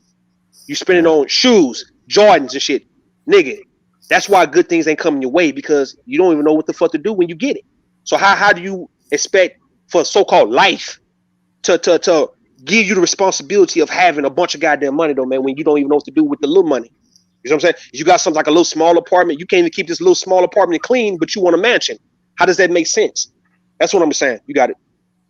Yeah, and listen, a game changer. I'm looking here online, and for those $200, you could have bought a bottle of Remy Martin XO and just left it at our apartment. Yo, man. Is it no? Also, game changer. No. Marco, remember '98 Jordan? You know those shoes, Jordan 11s? You know how much they are up here? No. $500, bro. If you can find it. I'm talking about those space shoes, with the black. Can somebody help me out with that black whatever leather that those? 98 Jordan, 97 Jordan, bro. Bread 11s, on bread 11. They are $500 used up here. There's the you buy two's $1,000. Yeezys $1,000. No, listen, Vision. The bottle of Louis 13th Remy Martin is $3,650. So you could get that. I mean, man. I don't know. Yeah, that makes that splurging shit, that splurging and that tricking and that balling. That's like a hood. That's a hood nigga's goddamn dream and fantasy, dog. Like to be able to do that. My cousin one time told me that he wanted to go to the strip club and get $1,000 worth of wands. I was just about to. Yeah, exactly. There you go, Nutty. No. I gotta stop you guys. No. I gotta stop you. No, wait. I'm gonna go back to '97. In '97, those Jordans were $200 then, and they were sold out. Wait, no, I hear you, Vision. You were saying that he got $1,000 in ones just to. No. He said he wanted to. He said he wanted to go to the strip club. Cause we was looking at World Star Hip Hop. We was looking at these videos around 2013. And he was seeing like Floyd Mayweather. He seen Rick Ross. They was in the strip club, and it was pretty much just tricking. And he said, you know what? I always wanted to do that, bro. I never had a chance to do that. To be able to go to the strip club and get $1,000 worth of wands and just trick the shit, just blow that shit out, just fuck around, just do the money goddamn dance, and how the motherfucker be putting their hand and shit, and like they figuring off money to the strippers and shit like that. That's what he wanted to do. I'm like, bro, why would you ever want to do some shit like that with $1,000? Nigga, like for what? Listen, I used to work in a strip club. I used to bartend in a strip club, and I used to see guys just throwing money, throwing 20s, like it's crazy, making it rain. So I would have done one better. I would have gotten those $1,000 and get it in nickels and dimes and shit, and then I really have one. Yeah, and then just like flip them on there. Yeah, it's really got to have a big ass bag to carry it. Yeah, I don't know, man. That's the black man mindset, man. It's not responsible. Like I said, for a nigga to even want to do it at a strip club in the first place, it shows that you're not a responsible type of guy. And it's like niggas getting away with that because they seeing other niggas do the same shit. And you know how it is when it come down to you seeing people around you doing it. Like you feel better when you see other failures around you. And that's just the mindset of the black community, bro. Like we got to get out that shit of thinking it's okay to be a failure and doing failure and irresponsible shit. And we supposed to like rude. Wait, no excuse. Vision. We talked about this, bro. You and I. Go ahead, Rude. No. Go ahead, Vision. No. I'm cool. Okay. Cool. No. I was gonna say this. He's talking about the things he's talking about is unfortunate, No excuses, no excuses at all. But feminism and the welfare state, there's there are constrictions set up in the system to make black men behave like that. At the end of the day, they grow up in single mother homes. The father is kicked out. So there's reasons why a lot of black men behave the way they behave. And you guys have covered in this space. So let's just be easy. Do what you got to do, but let's put the brakes a little bit, please. Okay, well, I'll bite for a second, Vision. Let's connect the dots between single mothers and feminism to $1,000 and ones and stuff. Because what I'm thinking, Vision, is I'm thinking that that's something separate. I mean, it may have to do with sexual scarcity, or it could just be something as simple as the music and shit that we listen to. Yeah. Like You're right. people see You're rappers right. doing it. Yeah. Yep, Yeah. You're right. So let's go back to you though. I don't want to change the conversation. It's just there's reasons why a lot of us behave so stupid, but not an excuse. Oh yeah.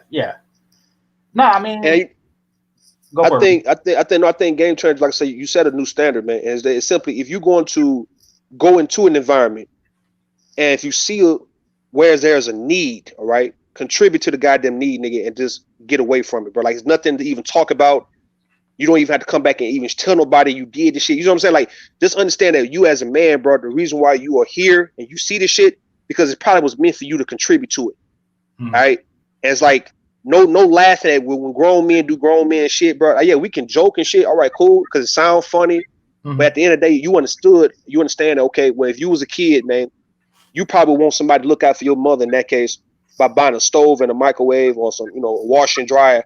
That would be much appreciated, but you've been a 10-year-old boy.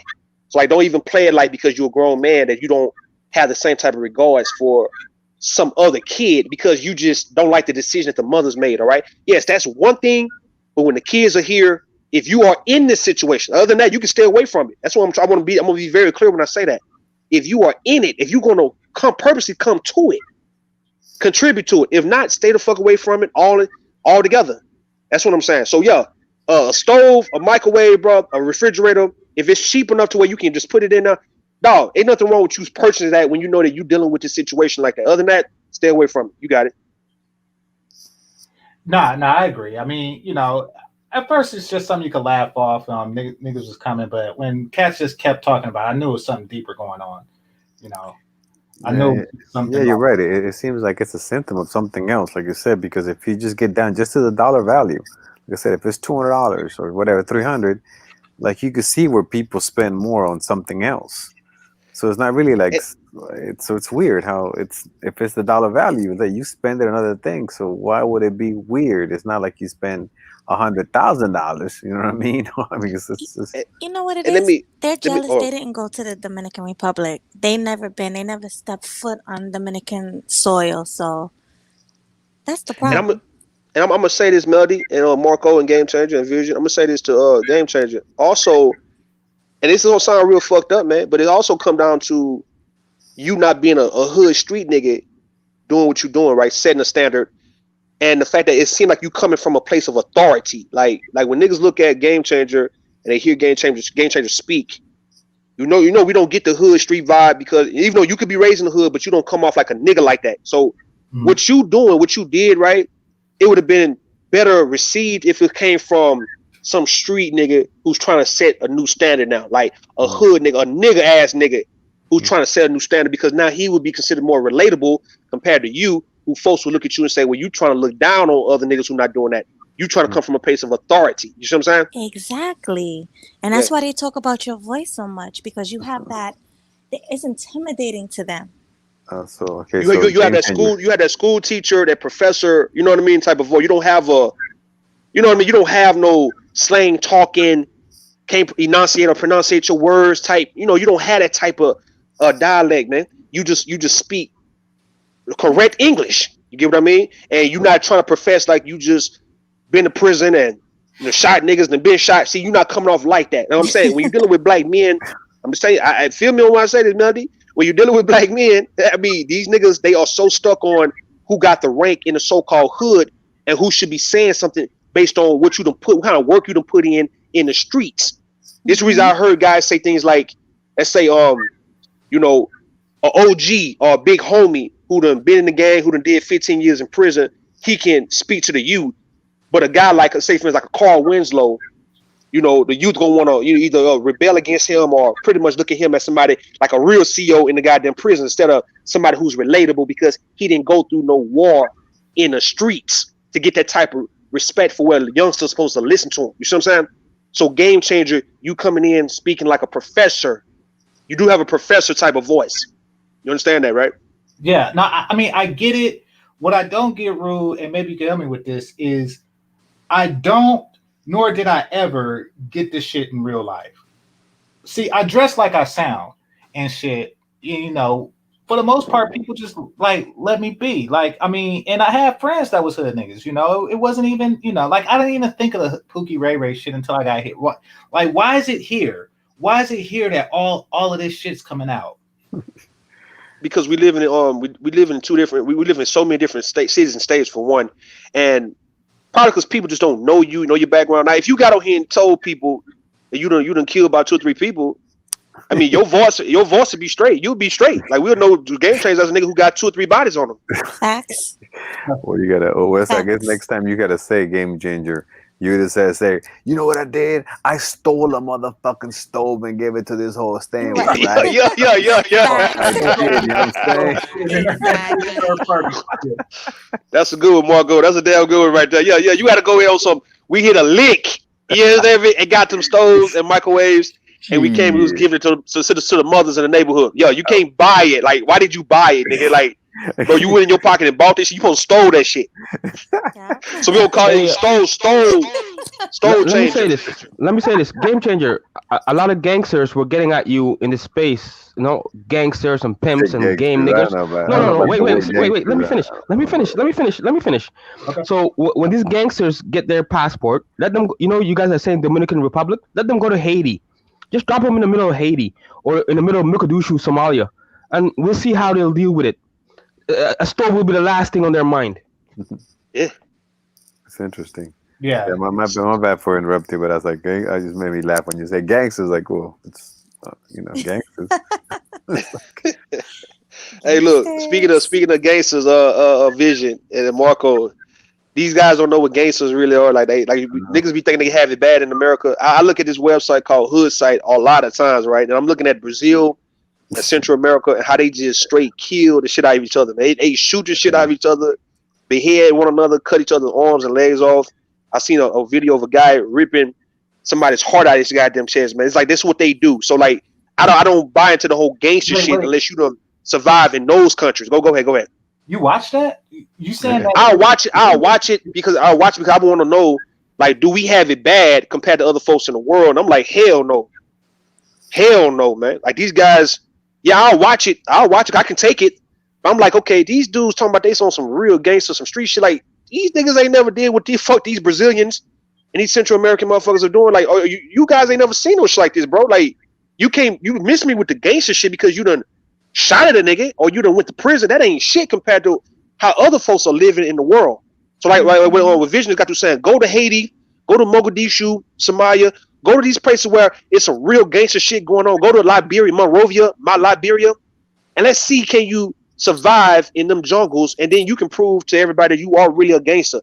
But nah, if you had a stove, even though you stayed in the projects, nigga, you had a dishwasher, a dishwasher, a goddamn a sink, a refrigerator, bro, you ain't had it hard, nigga. So nah, you didn't have it hard. So ain't shit really gangster about you, man. That's how I look at it. Yeah, you know what I'm saying? Because you're a gangster with that smartphone. Yeah, with that smartphone, and you wearing a hoodie or a fitted cap. Nah, man, that don't make you gangster, bro. We talking about gangster means you done put in some type of real work that the average person your age, you know what I mean, just don't fuck with. Oh yeah, no, man. Like you said, there's places where I'm now, man. I mean, we're going through a real bad situation right now because they're redefining some routes, and they're doing massacres. I mean, they're killing 17 people at a time. I mean, they disappear. I mean, they're doing a lot of. I mean, they came out on this TV saying, "Hey, listen, we're going into a social cleansing." So, what that means is they're gonna kill a lot of people, and they announce it. I mean, so Yeah. that's real gangster. That's some real gangsta ass shit right there, Marco. Yeah, some real gangsta ass shit. I told a funniest story where there was an incident, right, and then the government blamed this group, right, and the group was Yeah. like, we didn't do that shit, and the government was, yes, you did. It's like, no, we didn't. So what they did, they set a bomb to a police station, and they said that one we did. Yeah. Oh my god. See, we didn't do the other one. Believe me, we would say it. But we're gonna go ahead and Yeah. bomb this place. Boom. Okay, that one we did. See that? That's gangster. Yeah. Yeah, that's pretty gangster. Yeah. Wow. Yeah, so I mean, it's real shit going on. Like, for us to call the online dudes gangsters, and I'm not. I mean, I know that they're protecting a culture that was romanticized in the 80s and 90s. Yeah. I get that, and therefore, like they're a part of it. They could just walk up to somebody and say, "I'm something like Nino Brown. I'm something like him. I want some of his shine." I'm like, okay, go for it. But and for the most part, because Rude and I, we always been cool. So, for the most part, it's like, we just different personalities. It's never True. been an issue. But like lately, I don't know. Cash has been taking the shit like real serious. Yeah, See what it is. I understand, man, that the reason why me and Game Changers can be pretty cool for like 2 years at this point, because like I understand different black men, like like we black men at the end of the day, and therefore we are not in a position, we can't afford to try to differentiate and divide just based on upbringing when we pretty much we coming from the same place. It's just you can't act like you mad at somebody else for having either both parents or someone who decided to go to school, or you know what I mean, or who decided to work for a living instead of get in the streets. It's like, okay, well, you got two of the same race, the same gender of a person, but they just did two different things, and that doesn't mean that they can't be cool. You see what I'm saying? It's when you come in and trying to judge the fact that, okay, well, Game Changer he ain't been to prison, and you trying to hold him to that. Like, you ain't been shot, you ain't stabbed nobody, you ain't killed nobody, you ain't been to jail, so therefore you are less than a man than somebody who's done that stupid ass shit, right? When you were pretty much more than a man. And I say this society got to stop fucking doing things like that when it comes to not acknowledging what's real and what's fake. And the thing is, when it comes down to this so-called hood nigga, this so-called street gangster, his aggression is what make him stand out more than the Steve Urkel type, or the, let's say, Malcolm Jamal Warner, Theo Huxtable type, or the Eddie Winslow. Them guys, the Carlton Banks. It's the fact that he is willing to really risk his life on some stupid ass shit, and the so-called guy who have something to lose, he don't really want to do that because he's looking towards the future. That's what makes the Chirac, these niggas in Chicago, and these hood niggas in the middle of the street, make them stand out more, because them niggas don't give a fuck. And when you don't give a fuck, you do, in so many ways, by default, you do climb up the ranks. You know what I mean? Like, it's no different than you in a relationship with a woman or with a man. Who the person who don't give a fuck the most can have the rank in that situation, right? It just, if you don't give a fuck about going out a certain way, when you got something to lose and people gonna hold you to that, you gonna always take second place or third place to somebody who don't give a fuck. And I'm saying, if you got a lot of brothers who are like Game Changer, a lot of brothers who are straight and narrow, who do the right things, who didn't have to go to prison, didn't have to kill no nigga, didn't have to get shot or get killed. All right, if you got these guys just come off like with some I don't give a fuck type attitude about you street niggas, you hood niggas, because that shit is dead. That shit is old. We're not living in the 90s no more, or the 80s no more, nigga. We're in the 2020s. It's a total different wave. Then, all right, the so-called nerd guy, the good guy, the square guy, he would get the reign because now he is staying free. He's staying alive in a time to where it's social media, a time where you can really make money online, a time you can build your brand, and you can go from nothing to being something. You know what I'm saying? It's just now who's not going to assert themselves the most. And that street hood nigga, that nigga, he's not in like how he used to be back in the 80s and 90s. His time has been long past. You know what I mean? Y'all got it. Yeah, I noticed that too. But well, to stick to his point, sorry again, Game Changer, but to speak to his point, when you get down to it, as I recall, towards in the 90s, I guess like 96, whatever, 95, 96, 97, there was a huge like a soar of people that were claiming to be gangsters but weren't really gangsters, and they were just keeping up a certain image. They had to keep up that, and they were acting like they were, but they really weren't, not like the earlier ones. I noticed that too. So you have to figure that. And here we're having the same situation where they're keeping an image, and they have to sound tough and scream and yell, just because that's what sells, as you're saying. Because I remember that happened with those guys that they weren't, but they yelled like they were, and they had they had the tattoos and then the clothes and then the weapons with them, but you knew they weren't. Yet that's what they were selling. No, it's a trip. It's a trip, Marco, that you say that, because I went to, well, I'm not gonna say where I went to school at, but I went to the same place that O'Shea did, and it's further north from where I grew up. There was a chick there who, oh no, this was at work actually. There was a chick who said that her dude was a Crip from South Oakland. Mm-hmm. I was like, I hate to be the one to break it to you, love. There aren't any. But there aren't any Crips in Oakland. And there isn't a place called South Oakland. He wanted to South Central, like if he saw a movie South Central. Yeah, exactly. So it's like they took some LA shit and just applied it to Oakland. It's like, nah, that's 600 miles away. There's no South Oakland. There's a north, east, and west. But you talking south, you're in the Bay, or you like in the piers and shit. You're in Alameda. Like, what the fuck?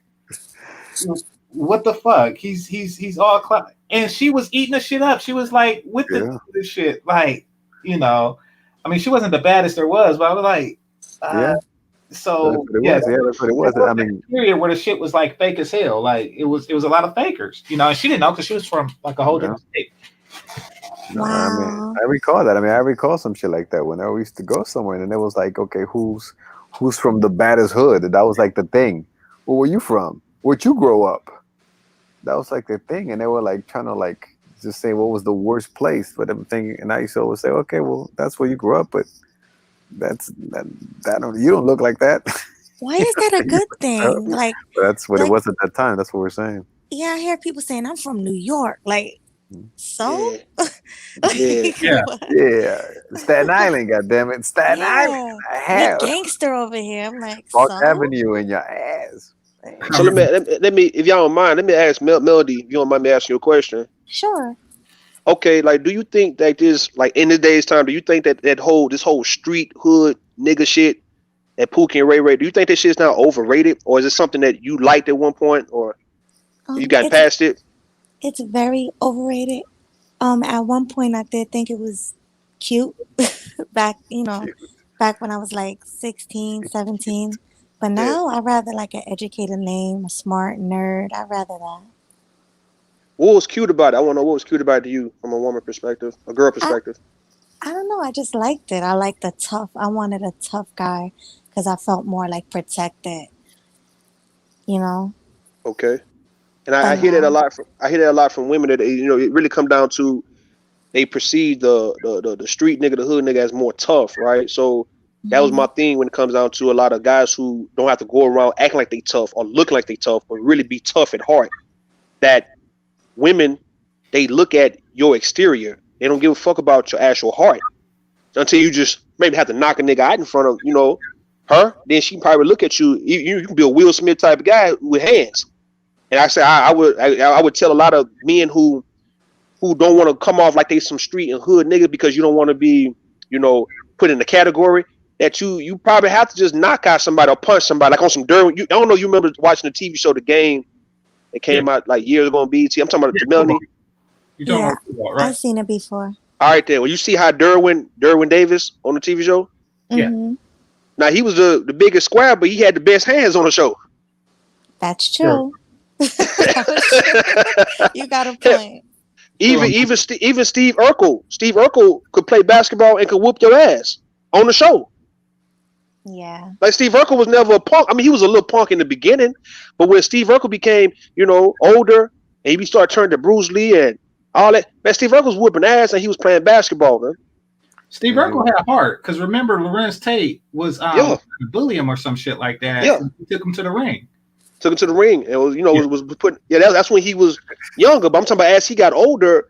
You had episodes where Steve Urkel was, turning to Bruce Lee. He was whooping people at the park. He was whooping everybody ass. He was playing basketball, beating.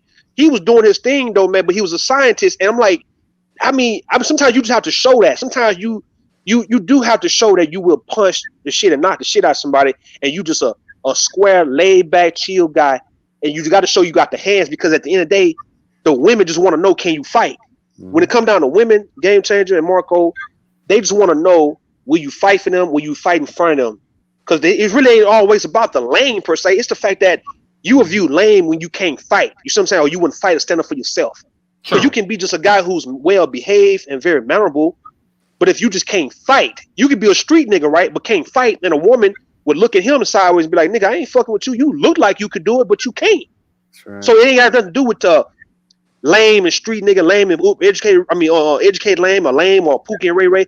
It's really who can protect the situation, who can really throw hands, who will shoot, who will defend, and will take care of his business though, man. And I think that's where a lot of that part is really being left out in the educated lame or so. I don't really like calling them educated lame, because it's not even an educated lame like that. It's just if you're a lame guy, but you viewed as lame if you're not in the streets per se, according to the hood, or moving dope, in gangs and shit like that, right? But ultimately, you are lame if you just can't fight.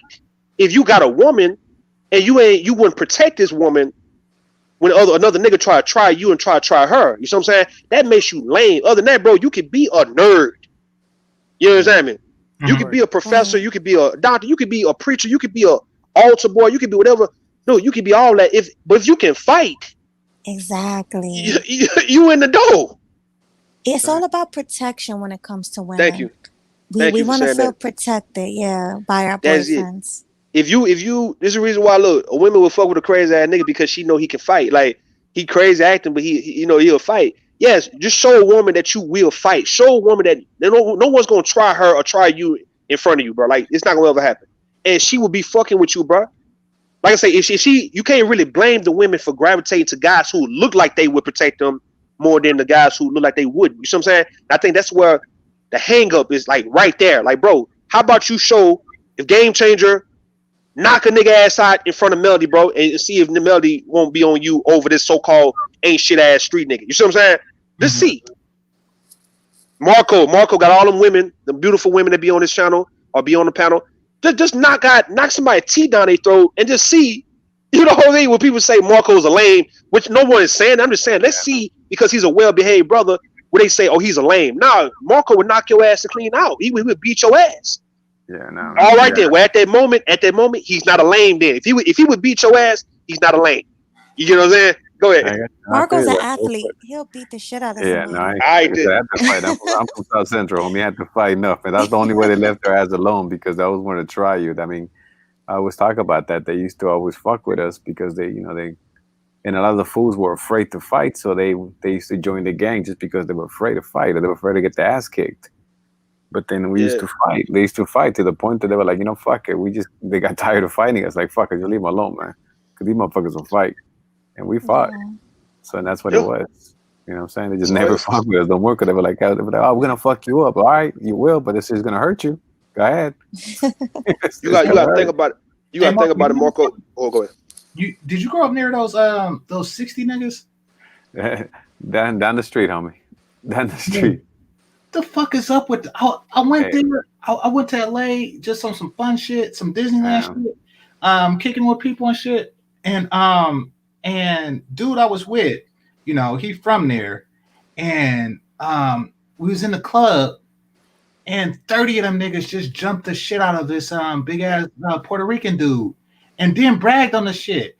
Nigga got in my car bragging on how much blood he had on his shoes. I was like, nigga, what you do? You just kicked the man after 29 other motherfuckers just jumped him, and you bragging on the shit? Oh my god! Yeah, no, that was a thing too. And they were like, when we used to fight, they would all be like, hey, we're gonna fuck you up, and be like, exactly. You said we, you didn't say you, motherfucker.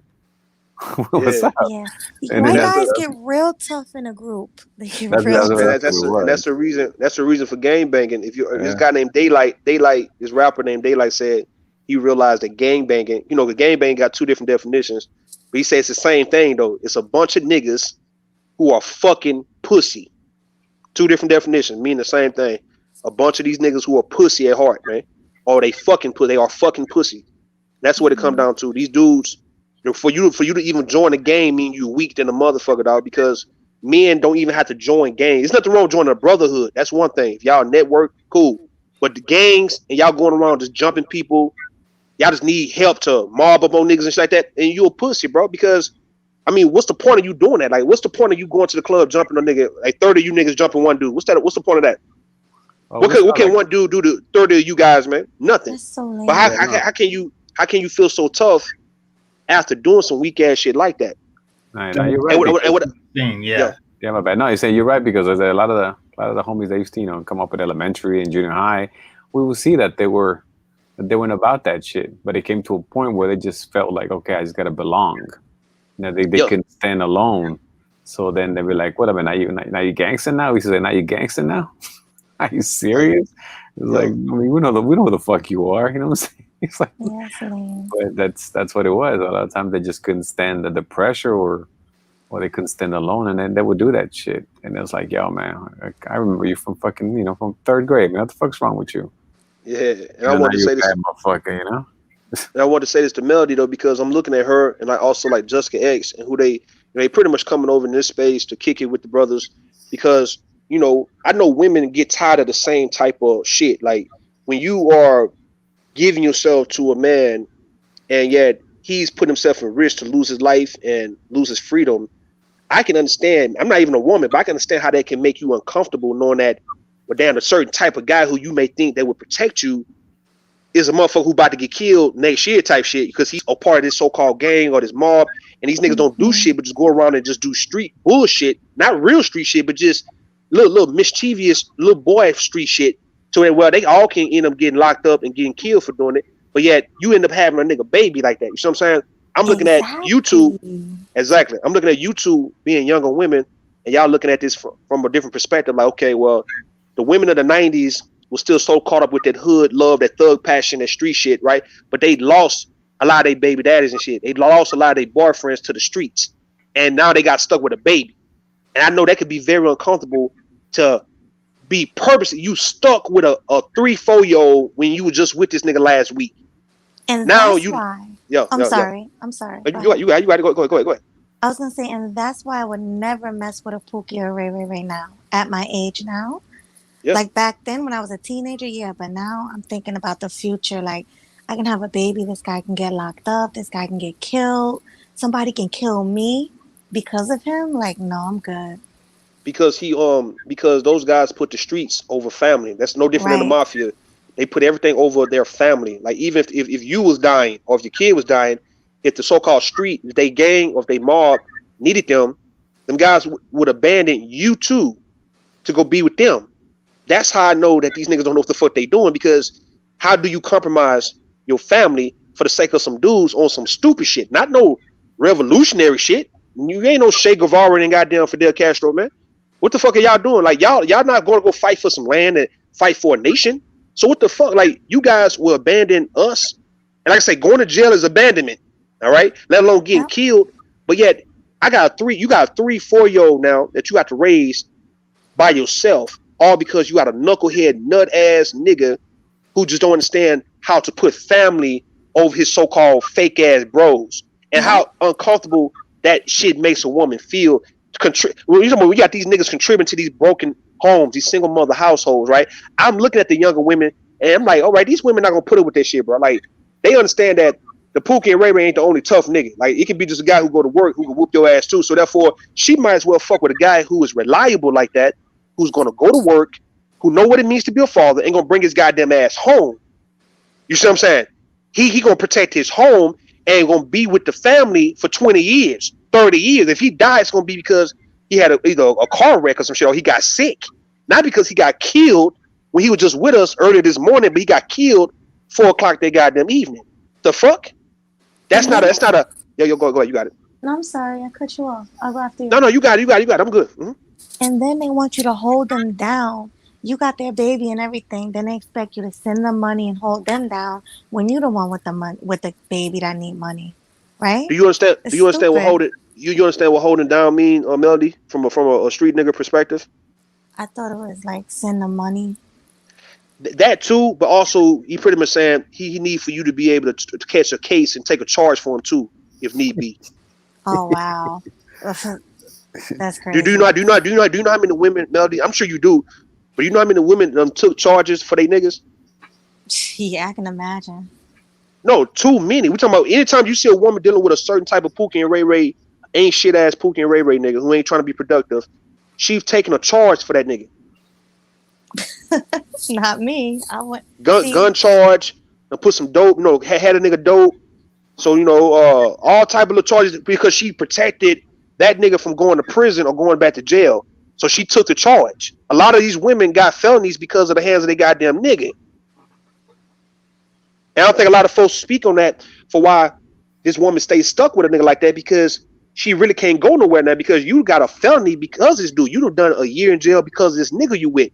So like you gonna feel like he owe you, and you get caught up in thinking that he owe you, and he never really be able to get a chance to pay you back, and then you just can't leave that until he find a way to pay you back. That's how it happens. But a lot of these women who hold these niggas down be taking charges. So in some cases got STDs. You know what I mean? These niggas give the STDs and all that. So these women really can't go nowhere. Let alone you got this nigga baby and shit.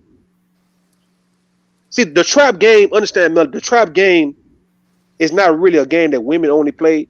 It's men play them type of game. The Pookie and Ray Ray nigga, he's a trap. That's the reason why you talk about the goddamn trap, because his whole life is a fucking trap. The trap game would be, Melly, if you are sustaining yourself enough to where you have an apartment, you got a pretty good job, you got a stove, goddamn it, a refrigerator, wash and dry. Look, this dude would put a baby in you and would give you this illusion like as if he want a family with you, because when the baby come, it's you, him, and the baby in the bed, so that in your mind, he just mind fuck you and believing that he want to be with you like that, but the whole time he using you because he ain't got nowhere else to go. He expect more of you than what you require of him. Like, he don't understand how to be the man in your situation. He just know how to use people. That hood nigga is a fucking user and an abuser. And what I'm saying, the reason why I'm saying this shit is because I know that now women can't be that damn stupid to continue to fall in the same trap to where you got younger women, 20s and 30s, are getting up out of that. They are looking at these dudes like, bro, I'm not fit to be played like as if, because you think I want a family or I want a man that bad, to where you plan on my heart and have me thinking that, I got a man who is going to be with me, when the whole time you just using me because of what I have for myself. You understand what I mean? Yeah. Well, that's a trap game. Go ahead, Marco. You got it. I'm saying it takes a certain type of woman. That's for sure. You know what I'm saying? That's definitely not a. It takes a good woman to do that. Like, And I think, Melody, if the women like you and Jessica is right, I consider you guys to be some pretty good looking women. That if more women like you guys, no problem. If more women like you guys would just fuck with the right dude, y'all can change this whole situation, because the frustration is the good guy don't understand why the good looking women not coming their way to have longevity. You know what I mean? So they won't have to deal with certain bullshit that so-called hood nigga gonna put them through.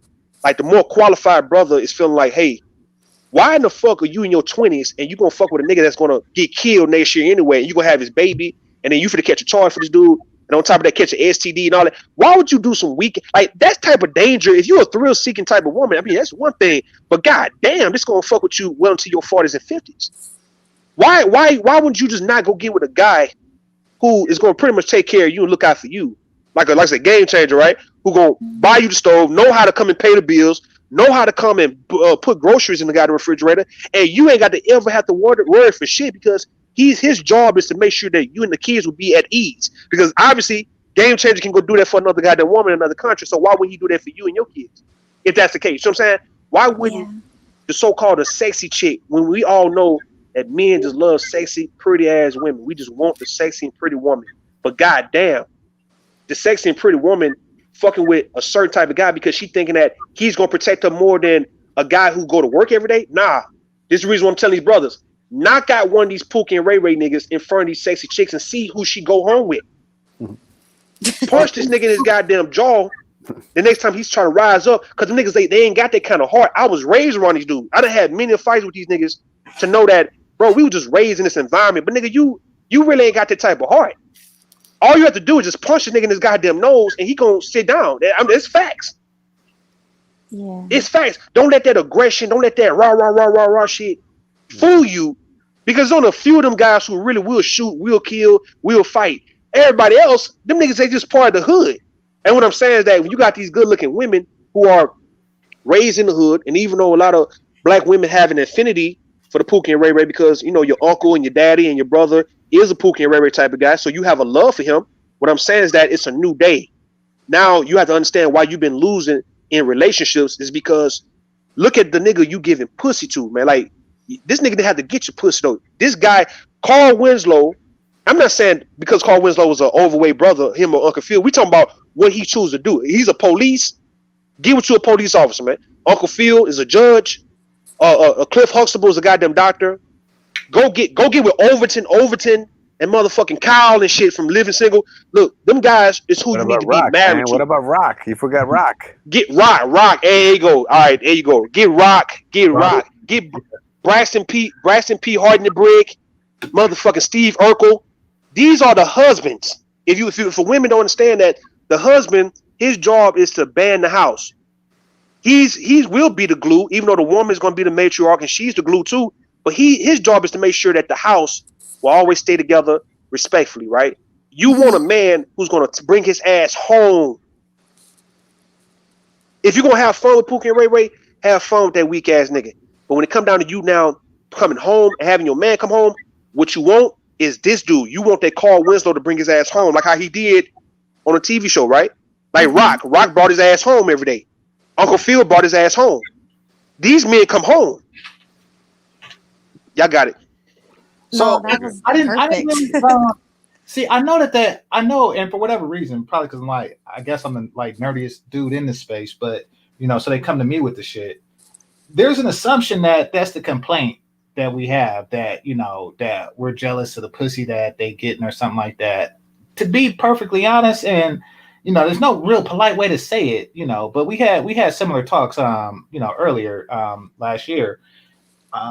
I don't really see, like, I see the relationships as being slanted. Like, the dude is always better looking than the woman. It's not really, I never really see them I rarely see them in a relationship that that I would like to be in. Like, I get jealous of, like, when I was young in high school, the age that Melly was talking about, like 16, I would get jealous over like basketball dudes and shit like that, you know, before I got jealous of Pookie and Ray Ray, because they just never got the chicks that I want. I'm be honest, and this is me growing up.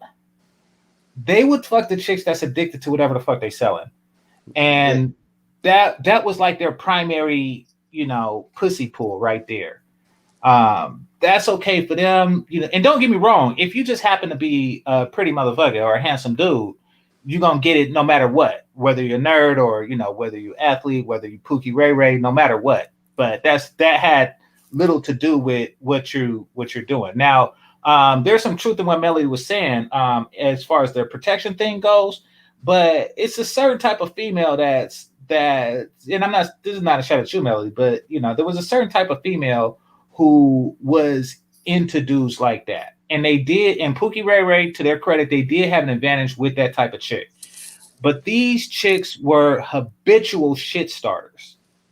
These chicks were habitual shit starters, meaning that they want you to clean up the shit that they start.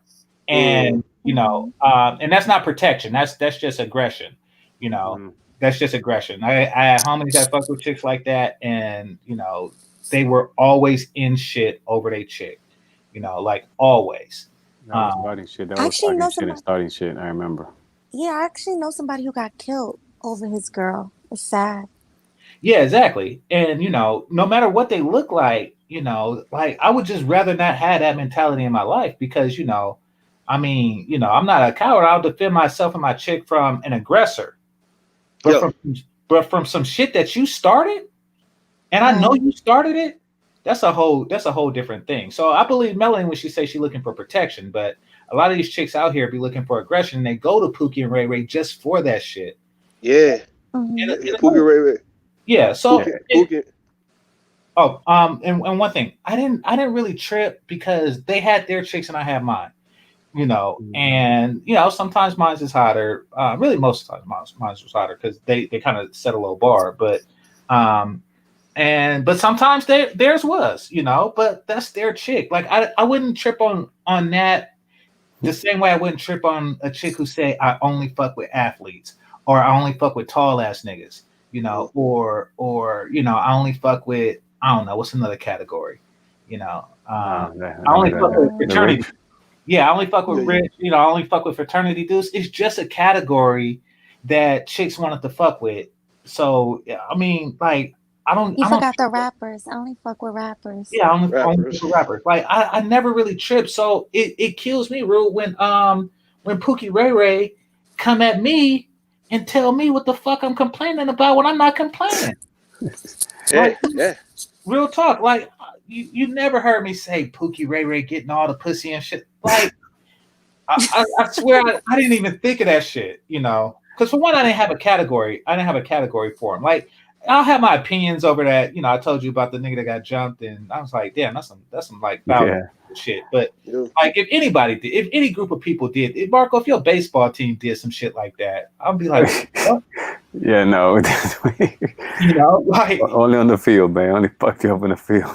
Marco, do you think some girls? What, man? I was saying, do you think some girls only mess with you because you're an athlete? Oh, of course. You heard our friend today, our friend Julian today. Oh yeah. He said it. Yeah, we had groupies, of course. Yeah, but I mean, I'm not. Just like I'm not gonna come at Mark and be like, oh, these groupies is just fucking with the baseball dudes. Yeah, I'm not gonna come at Pookie Ray Ray, but they keep coming at me as if I'm coming at them. The shit's weird as fuck. Yeah, I'm game changer. Rude. Wait, Marco. Hold on, I gotta correct. Hold on, Vision. I gotta correct Rude on one thing. You said that you said that Melody and Jessica were the good-looking ones. Well, Melody, we've seen her, but we haven't seen the tuna yet. So don't give her no credit. She might have like 1 foot missing. I was telling her she might be missing a foot. Like her knees might be backwards. We don't know shit right now. It's all we don't know until we see her. But we see Melody. You know what I'm saying? But we have not seen the other chick, so she may have no knees and shit, or she may have like. I'm gonna say this. I'm gonna be quick. Let me go. Game changer. Let me say this. Go for it, Vision. No, regarding this subject, guys, it's kind of hilarious. Game changer. I think I told you the story. I told you the story in the background that a lot of people in this space don't know about. But right now, I gotta go to the store and get me some headache medicine, and unfortunately, I gotta carry a knife with me because of what these black females are on. They will get you fucked up. Don't get it twisted. Game changer. You know what I'm talking about. So, are you in that much pain, bro? No, I gotta go get some headache medicine, bro. I got a serious headache. Oh, the pain. Yeah, I'll deal with it some other time. That's a whole nother subject. Well, I mean, if you feel it's dangerous, Can't you order it? Yeah, I mean, no delivery service. No. This is the stupid, the machismo in me. Let's go see what it's all about. But if they're gonna bring it, they'll bring it. We'll see how it goes. Be careful out there. Yeah, they have delivery. I mean, you can order it. No, Marco, I need it right now, and I shouldn't be scared walking on the streets. This is how stupidity of this black gangster mentality has come through. Not even black people, just humans. Just the stupidity that we're on right now on a global scale, and then we complain when the governments try to save you. You know what I'm saying, man. I gotta go, man. Peace. All right, man. All right, He's just going out there, man. He's just going out there to conquer the world with that. He's like Rambo with the knife. Oh my. Vision Rambo. Go ahead, brother. Well, yeah, I mean, if you have to bring it up, I don't know the situation. I mean, I never worried about walking the streets, but I mean, if I have to bring it up, then I'm worried. So, but I mean, hey, machismo. I mean, do what do? Yeah. I guess he should just cam up, right? And he'll have to have cam when he's walking in the street. So, I guess some alibis or something. I'm gonna say this to Game Changer. No, I'm gonna say the Game Changer about you saying you wonder why Pookie and Ray, why he coming at you sideways, all right? Because like I said, when I listen to your live streams, man, you do break down shit very well. I can give you that, man. You do. You're very intelligent when it comes down to psychoanalyzing a lot of people, a lot of different things, and it becomes too truthful, right? It makes sense, and after a while, you can't refute the truth, no matter how mad you are at it. You have to respect, like, okay, well, damn, Game Changer is speaking truth. And yet, like I said, you have women they are listening. Like I say, Melody, Jessica X, these women coming over, and a lot of other women who come through, I've seen come through. They are taking notes and they are learning that maybe they did do some shit wrong. We talking about the good looking women. We ain't talking about the ugly women. We talking about the good looking women. They listening like, okay, well maybe I did do something wrong in my 20s, and I don't want to continue to do the same thing now in my 30s and 40s. Or maybe you got some 20-year-old women that's saying, all right, since I'm in my 20s, all right, well I'm hearing what this man is saying, and even though it may be uncomfortable, but goddamn, I see where I went wrong. And sometimes it's just when it comes down to Pookie and Ray, he know he is the eunuch for the goddamn black woman. He know that he's gonna be on call and trained to go anytime nigga she need his help. And the fact that now if this woman is gonna come your way, right? You remember I gave you that clip of Fresh Prince of Bel-Air, right? When I remember when so-called Pookie, Will Smith, and Vivica Fox, and how she just did not respect Pookie, aka Will Smith, on that, but yet she gave Carlton the utmost respect, and her and Carlton started dating it. So Carlton took Vivica Fox from Will. Now just think about this shit. That depicted exactly what was gonna come now. That was almost 30 years ago. Like, okay, well, that's all the so-called Carltons have to do is correct. Not just necessarily check, but pretty much correct and show a lot of these women where they go about doing wrong, where they going about doing it wrong, right? Where they going about fucking up. And yet that woman's gonna be like, okay, Carlton, I appreciate that, Carlton, and pretty much saying, game changer, thank you for giving the information, game changer, and they're gonna grow closer to you. And what's gonna happen to a nigga like a Will, even though she gave Will hell, Will still gonna feel some type of way knowing that Carlton, somebody who he underestimated, was able to take good looking Vivica Fox at that time, though. I don't know how she ain't really all that good looking now, though, but 30 years ago she was on point. You see what I'm saying? Carlton was the one. So these niggas are somewhat in fear that the Carltons, the Steve Urkels, the Theo Huxtables, these are gonna be the men that's taking the so-called the bad chicks, the good looking women, and they niggas can't have that shit because they knew that they was relying on that them being street tough in the streets doing crazy shit, and they can get the women coming their way. But now the women not coming their way. The drug game ain't, they don't let go of the drug game. They let go all that fast money, and now they letting go all the good pussy. You understand me? Yeah. So they just fighting. Yeah, they're fighting to protect that image. Yeah, I hear you. They fight to protect that image, and they realizing that you know how it is when you losing in the end, and you realize you about to lose, and how you start acting out like you don't expect for a loser to be as happy as the winner. Like, I don't know if you ever seen the NBA Finals or Super Bowls. You don't the loser when they realize that they about to lose, they don't really be all that cool. Some of them can have good sportsmanship, but the natural action, the natural feeling of losing something so big like that is, man, fuck the winner. You know what I mean? I don't give a fuck about that winning ass nigga. Fuck him, fuck the coach, fuck everybody. And that's how you feel. So you will see, I don't know who showed a poor display of poor sportsmanship, but yeah, you will see a lot of guys, like for instance, it was one boxer I saw who punched a guy who beat him in the boxing ring. He went to jail for that shit, but he punched the guy at the end of the fight. That's a natural reaction of a loser at the hands of a winner. You know what I mean? Mm-hmm. Yeah, no, we did that shit too. We used to plunk people. We're losing. Motherfucker got 3 hits off me. Fuck him. Isn't that Fuck a his ass sore in the loser? leg. Yeah, that's a sore. Yeah, the sore loser. That's a natural. That's the most natural, the most purest form of a goddamn loser, to be a sore loser. It ain't no happy loser. Yeah, fuck that. You get 3 hits off of me, I'm fucking you up next time you get on the plate. I don't give a fuck. Yo. Right. So Rocky Ann says, Rudy, I'm speaking truth. But y'all gonna let the Appreciate fact that Melody said that she used to bartend at a strip club. So speak on it. Give us your job description. Yeah. Walk us through a normal day. Walk us through all your activities there. Work. Normal day, I would just be making drinks and getting tips, and the strippers are jealous because I'm getting more tips than them. So and you didn't have to strip. basically what it's about. I say, you didn't even have to strip neither. No, I had to wear clothes though, like clothes. You know how I had to wear like stripper clothes. I had to wear stripper clothes as a bartender.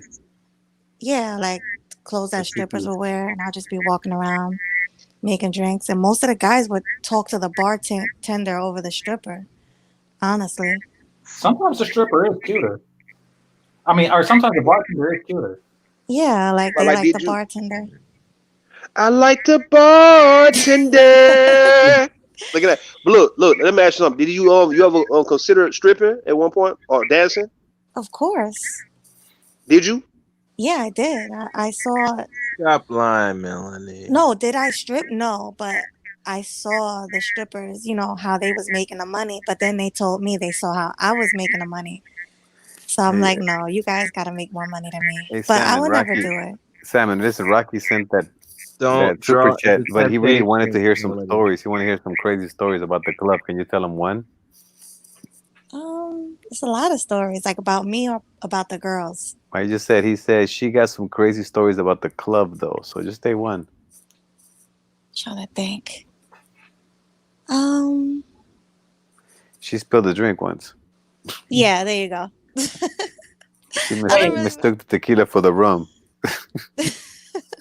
Hey, let me ask you this, Melody. Oh God, get out One of from there. Detroit.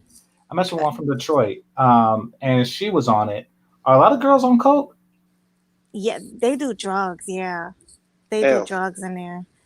And that's one thing I wouldn't like about stripper life because I'm shy. I'm naturally shy, so I don't think I would be able to do it sober. And I've seen them like sniffing coke and doing other drugs to dance. So Okay, so it's not just yeah, yeah. no, yeah, you definitely have to do something to dance. Get drunk, do drugs, something. So What about like some high profile people come to the strip club? You ever seen anybody high oh yeah, profile? yeah, definitely. I met a couple of them. I don't want to really put their names out there. I've Yeah. actually dated two of them, I'm but I'm talking about not like no, gonna. I'm talking about folks like in prominent. Now I ain't talking about like high profile guys like rappers or I'm talking about like mayors or doctors or lawyers. You know what I mean? Like Yeah, folks who okay. yeah, cops, white cop, Cops. white men love the black and Latinas. They loved us, you know. Yeah. The white guys really loved us. The browner girls, but yeah, you have a whole bunch of people with money. But You what know I'm what I saying, mean? like some cricket type shit. Like you ever seen a top cop involved with some drug dealing type shit, man? And he just trying to be in disguise. I'm talking like that's what I mean. Like some shit that people shouldn't be doing. Like the mayor of the goddamn city is in there fucking with the drug dealers and shit. You know what I mean? Oh, you'll be surprised. Yeah, a whole bunch of shit like that. Hell yeah, Yeah. yeah. You'll be surprised who comes in there. Pastors, preachers, and all that kind of shit. Oh, preachers are the worst ones. Yeah. Now they have like laws out here to where you can't have alcohol and the titties at the same time. So you either had like no alcohol Fucking and California, man. Give it to California. They fucked it up. But they were the first ones that said like no nude, right? And in the yeah, distance too. Remember? I remember. if there's alcohol. Yeah. But if you don't serve alcohol, then they could show their breasts. Well, where I Or they worked could at, show their nipples rather, you couldn't show your nipples. because you were serving alcohol. Yeah. But like if they had, because like one I went to for my homie's graduation, they they were serving like vitamin waters and shit for $5, but Yeah. but they can show their breasts. Yeah, no, in Jersey, you can't show your breast at all, or in New York. So And they had the distance too. Like they couldn't get close. Like you couldn't touch them. There was a law you couldn't touch them anymore. you Like can touch. You can touch. Alright. Yeah, Because they give lap well, in dances. California, remember they did the one though where you couldn't touch them anymore. They could just do dance in front of you, but they couldn't like have any type of. Don't work. Yeah, you couldn't touch them. Like they could just all they did was just dance in front of you. That's it. But they couldn't like grind you anymore and shit like that. I remember that shit. I was like kind of like 12 years ago. I read about that shit. Oh damn. I mean that's safe though. I agree with that. That is safe though because you got a lot of weirdos, man. A lot of weirdo guys who would take advantage of that to where they'll become more aggressive. If a woman was like still sitting on their lap and if they can touch them, like them guys wouldn't just keep it at just touching and just be respectful. You know what I mean? You're dealing with a bunch of silly ass people. So yo. No, but when the guys get drunk, they go crazy. They want to touch you. They want to, touch your pussy, stuff like that.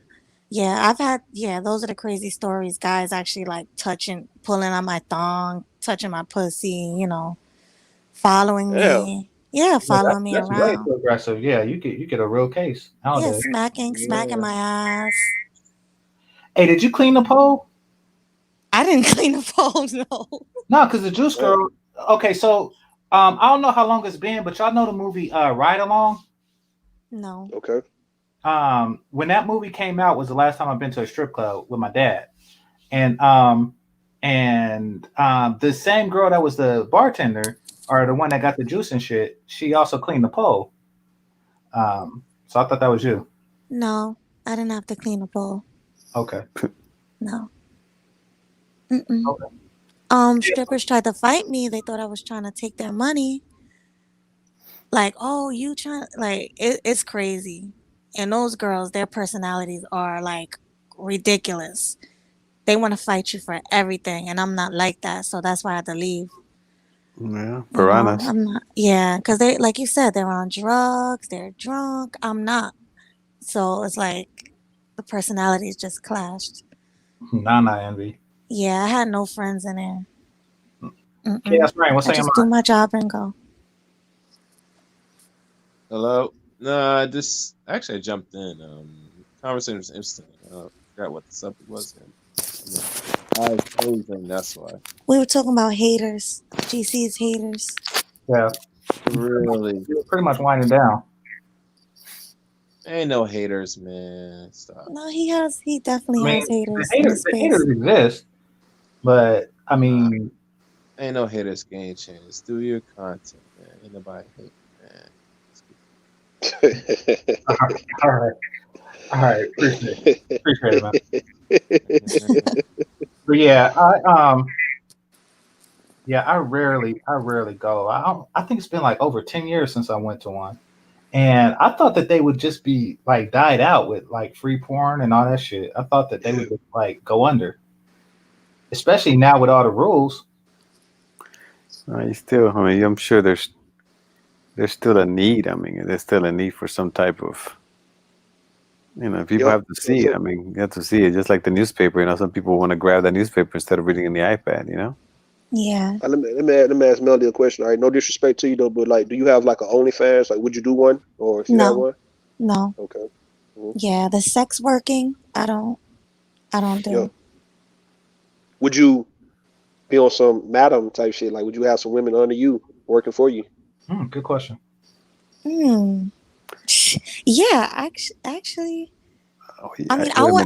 I would own a Are you gonna strip. get a? Are you gonna get a? What is it? A white? What was it? What was it? Game A changer. young white knock. I would get a couple of young white knocks, and I would have them working in a strip club for me. You gonna knock a bitch? Okay. Yeah, but I wouldn't. Would I do it? No. Yeah. The life.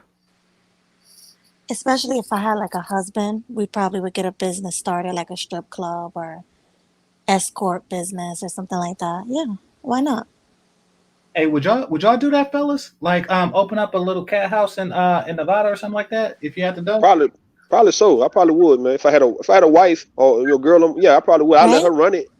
Yeah, I'll let her run it. The facts. I would. It's pretty Yeah. cool. Let them do their thing. I mean, I know chicks be lying about how much they make and charge, like when they on camera. Because I used to watch that show called Cat House on Yeah, HBO. me too. How Yeah. was it? It was interesting. It was interesting just watching how the women behave and shit like that, and like this is their job. So basically, Melody, it's they're like on the outskirts of Nevada because I think it's illegal like in Reno in the major parts like Reno and Las Vegas. So they're like in the outskirts and shit, and truck drivers and people just come up, to pay, and they were talking about how much they made and shit like that, and it was like a ridiculous amount. Like one black chick said, she wouldn't even work for $500. I was like, What?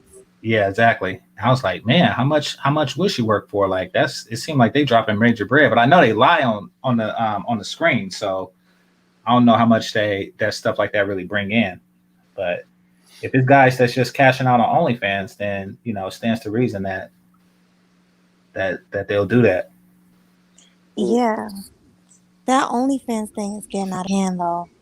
Well, I think it's Corona. I think Corona is like. Yeah.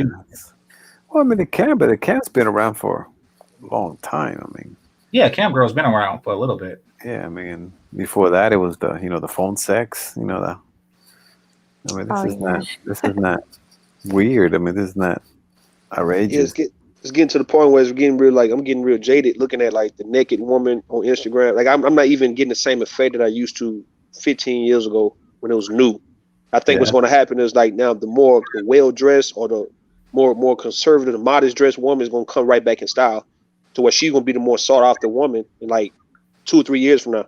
There's too many naked women playing with their pussy on camera, Yeah. fucking on camera. Yeah. It's like that shit is getting Twerking. old. Twerking, yeah, that shit is It's not even. just It's not doing nothing for you. Remember junior high, and you was just happy to see the bra strap. Yeah, Just yeah, that kind of shit. Yeah, Okay, the tight, the shit was the tight red. jeans, the just the bra tight Yeah, strap. or jeans, the tight man. jeans, and you see Yeah, the the you see the tights. penny line, not even the pen. You Yeah, see the penny line, and you just get excited. You got to yeah. put a book over it to cover it up and shit. And I ain't Like, gonna lie to you. I ain't gonna lie to you. When I was like in middle school and high school, if a girl like had a shirt was showing her stomach or her belly button, dog, that shit would like get a nigga turned on. and she You see had what the I'm saying? ring, and she had the belly button ring. Your belly button ring, yeah, yeah. That shit would just get me turned on. Like, God damn, I'd be like, damn, man, like, but like, damn, it's just too much skin being showed to where it takes away from the fantasy now, and it's like that is real though. Like when you are covered up, and then when you get a chance to see something, it becomes more exciting. But yeah, when you just showing it, you like, man, I can't even. After a while, nigga ain't gonna get hard like I used to because I see too many of you guys doing Yeah. Yeah, it's it. it's kind of like putting all the Christmas gifts like under Yo, the tree, unwrapped and shit. It's that's like right. yo, you yo, just That's a good one. right. The I like the that. whole point is to like rip the wrappings off and like, what the fuck is this? yeah, Yeah. yeah. Yeah, you're right. Or they give you the gift card, right? Instead of going Oh, over to get that's the the toy, most. here's a gift card. Go get it yourself. What the fuck? Yeah. Anyway, I'm all for the like. I still believe that the cleavage is real sexy. It's like yeah, you can tease. I don't mind the teasing, but when you just showing like on Instagram and OnlyFans and Pornhub, you just showing just ass, niggas seeing pussy print. It's like, bro, that part's supposed to be kind of like a little cover to where a guy get a chance to see that when he get to know you. But the cleavage is real sexy. I like the thigh. I like all that, man. But it's just too much being showed. And I'm not feeling that to where now I'm looking at a lot of these women on Instagram who are covered the fuck up, man. I ain't gonna lie. It's a certain modest apparels. And I'm looking at, I'm like, damn, these women here look real nice. These women look real sexy, bro. Like just dressed up. Even look, I'm gonna say this. I even got into this whole goth fashion to where I'm looking at a lot of black women and white women who wear goth type clothes, and that shit is very sexy to me now. Mm-hmm. I say Yeah, that's because it's yeah, that's different. He likes the emos. You like the emos too, man? Yeah, yeah, all that, yeah. All right, yeah, that look nice. It's looking like I'm looking at other shit. Like, okay, well, these women here showing me too much. All right, I done got enough of that. But now, who's covered up now, or But who you is just keeping it, I sexy, but feel keeping you. it kind of reserved? Yeah, go ahead. but you No, know no, what I else? feel you. What's up? You know what else? Everybody has that same body. Everybody go to the doctor and get that same freaking body. the Kim Kardashian or not? Or the Yeah. Nicki Minaj. The Nicki Minaj. Yeah, just the same body, and then you look like an ant. It looks really bad. Like, Yeah, like yeah, Yeah. I remember yeah, like, Trump was sexy, and then yeah, you're right. They all kind of like went and got that the same thing. You're right. yeah, everybody looked the same. It's just like, I know Yeah. guys want to just see something different, just a little different. Well, that's why the tuna got 3 titties. She's blowing up so much. She got a third one. Out. She got Yeah. 3 titties. Yeah, she got a cleanest. If What you the hell can. is a cleanest again? Uh-oh. Don't clean, go for it. clean. Cleanest. Cleanest. What Cleanest. is that? Well, I don't know, but what you should do, Salmon, is why don't you put like another ass on your back? Another one? So Yeah, I it'd can be have like 2 two ass. of You know what them? I'm saying? Yeah, I mean, so it's like, just do it different. That's nasty. Guys will probably be like, ew, Hey, that's gross. don't knock it. Nothing. Hey, just do it. See what happens. Fat girls At the already got 2 asses, right?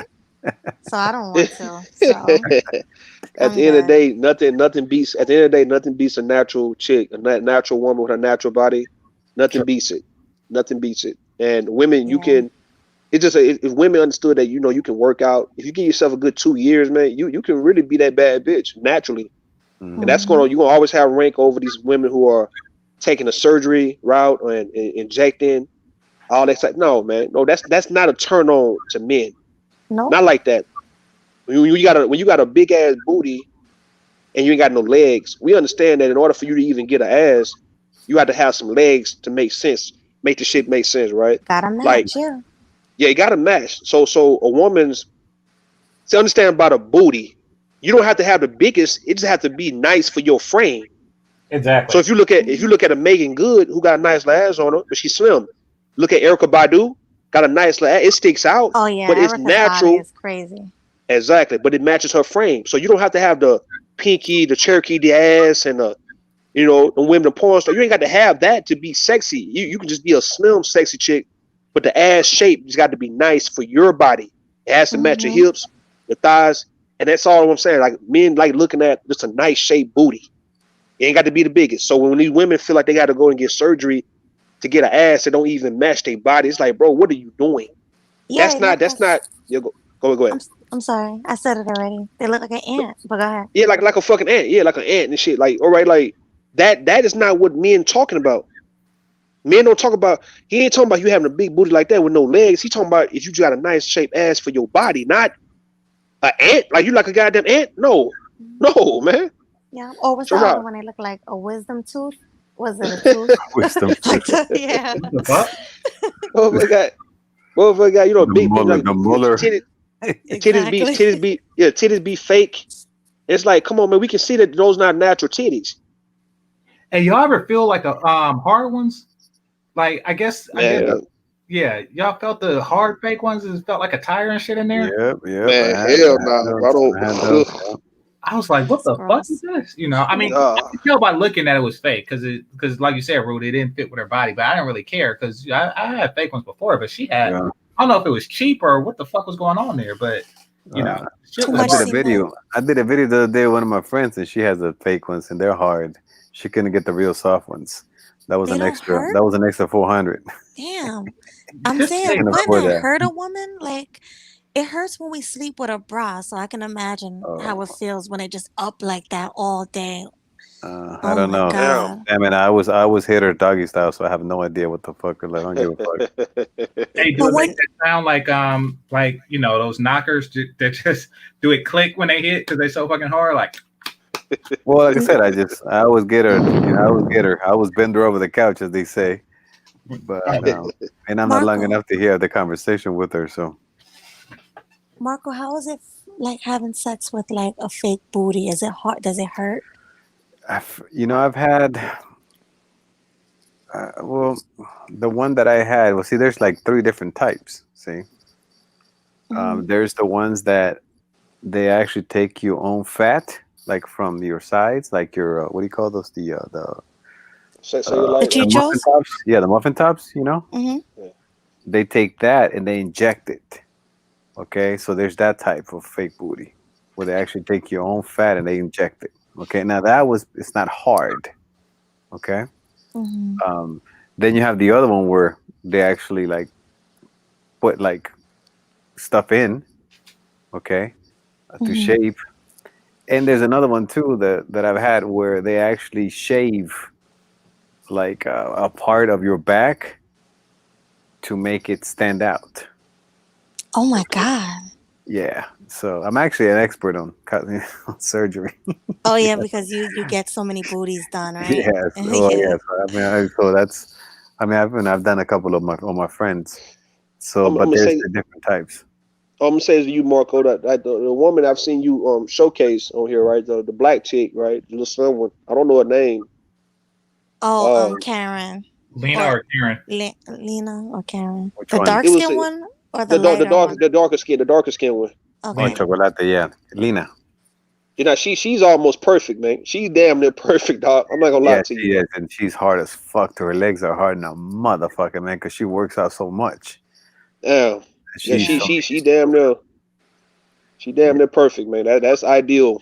She's kind of motherfucker, man. She's a great chick too, man. Pardon? Yeah, she's 100% real. There's nothing fake on her. Yeah, I can tell that's real. I can tell she's real just based on fucking hair, except for a fucking wig, that she doesn't want to get rid of. But she already said why. She said she don't like wearing an afro. Because, she doesn't like it. That's the only thing. Yeah, she doesn't like it. I have a picture of her with a real hair. Once we were together, before she I'm put gonna that shit on. Oh, you I'm should gonna put tell you it who she up. look. I'm gonna tell you who she looked like, right? And Game Changer, if you can pull her up, man, pull her up. She's on YouTube.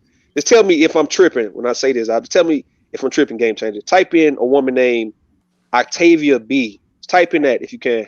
Octavia B. Let me do it. Yeah, Octavia B. yeah. Do it, do it, do it. And tell me, Oh god damn. No, you're not tripping. Hold on. yeah. Tell me if they. I'll tell you if you're tripping. I'll tell you if you're yeah, tripping. please tell me if I'm tripping. You're not tripping, Rue. Hold on. That's who. You're not tripping. That's why. That's what I thought it was. I'm saying, is that the woman to be on Marco Grande? Yeah. Let's see. Let me click one of the things. Oh, you're not tripping. Whoa. Okay, no, that's home. Oh. You're not tripping. I'm not okay. Yeah, I'm good at. That's Marco. You're not really tripping. Well, especially on the picture here.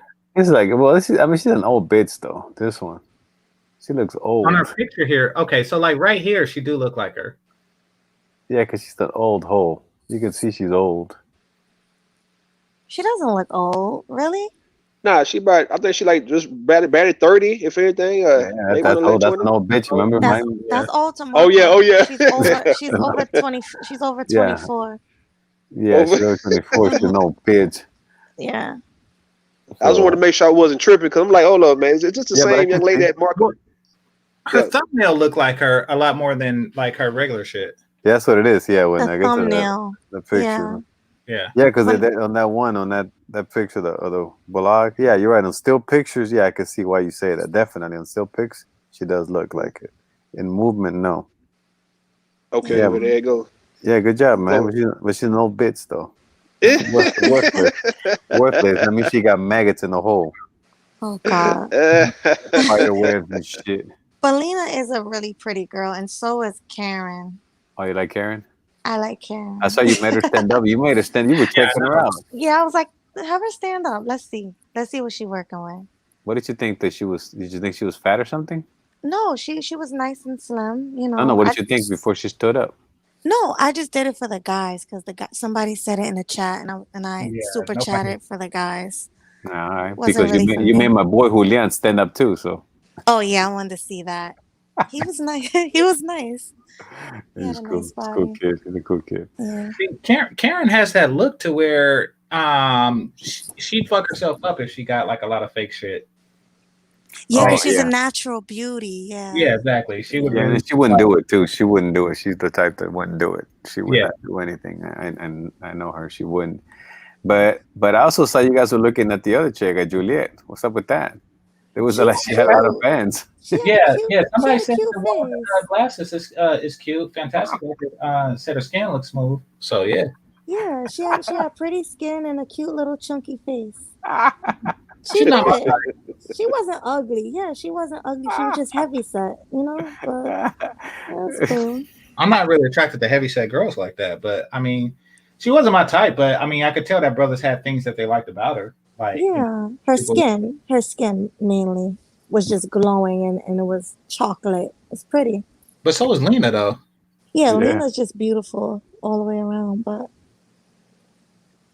you know, she was cute. I wanted to pinch her cheek. She was so cute. All right. But that was it.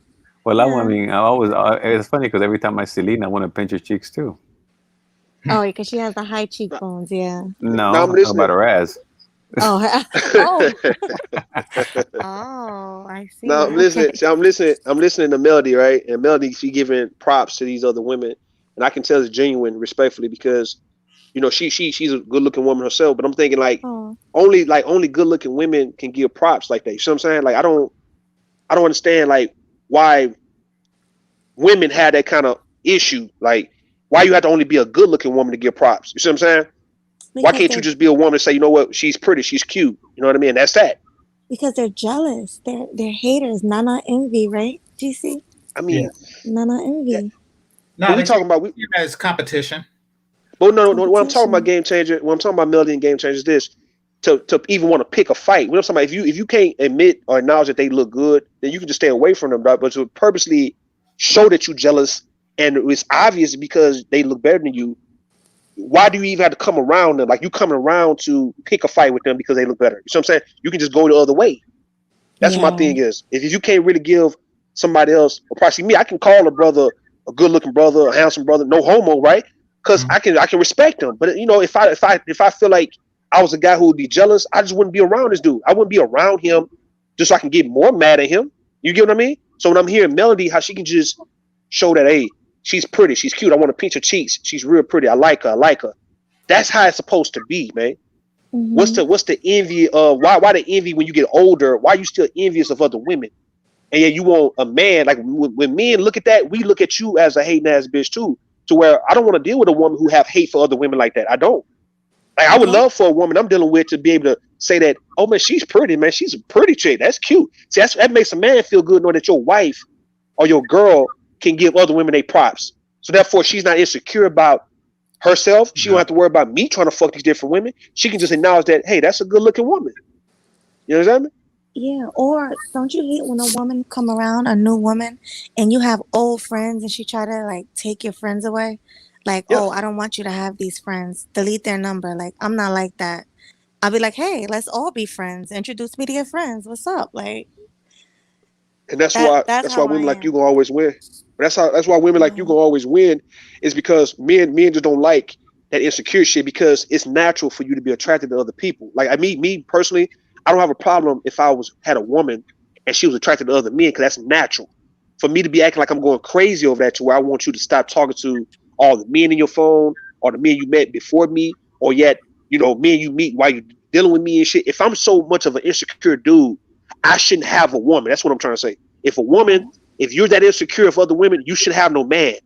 Just be a bitter bitch and call it a day. But you shouldn't require a man to look past some of your flaws and give you a chance when he can see that you don't like other women. And that's going to be a problem if you and him to get together and this other good looking women come around, dog. That bitterness, that type of energy would take to bring the whole vibe down, man. And that just reason why a lot of these black women be losing in the game is because they can't even give other black women props. Yep. If that makes sense to you guys, go ahead. It makes a lot of sense. And you know what's crazy?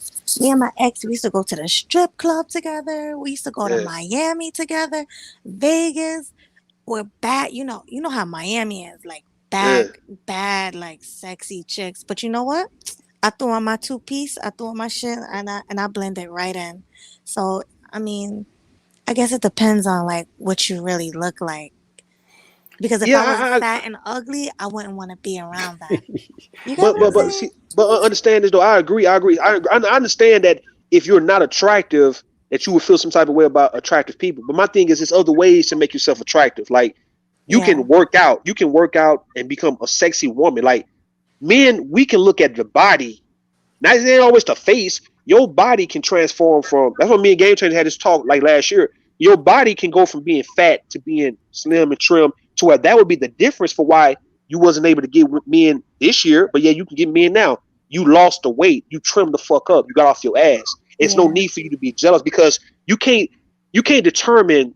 You can determine how your face is gonna come out, right? But you can determine how your body can come out. You can determine, if you're gonna become well dressed and take care of yourself better. Men look at sexiness. Sexiness is how you go about doing shit, how you carry yourself, how you And conduct yourself, confidence.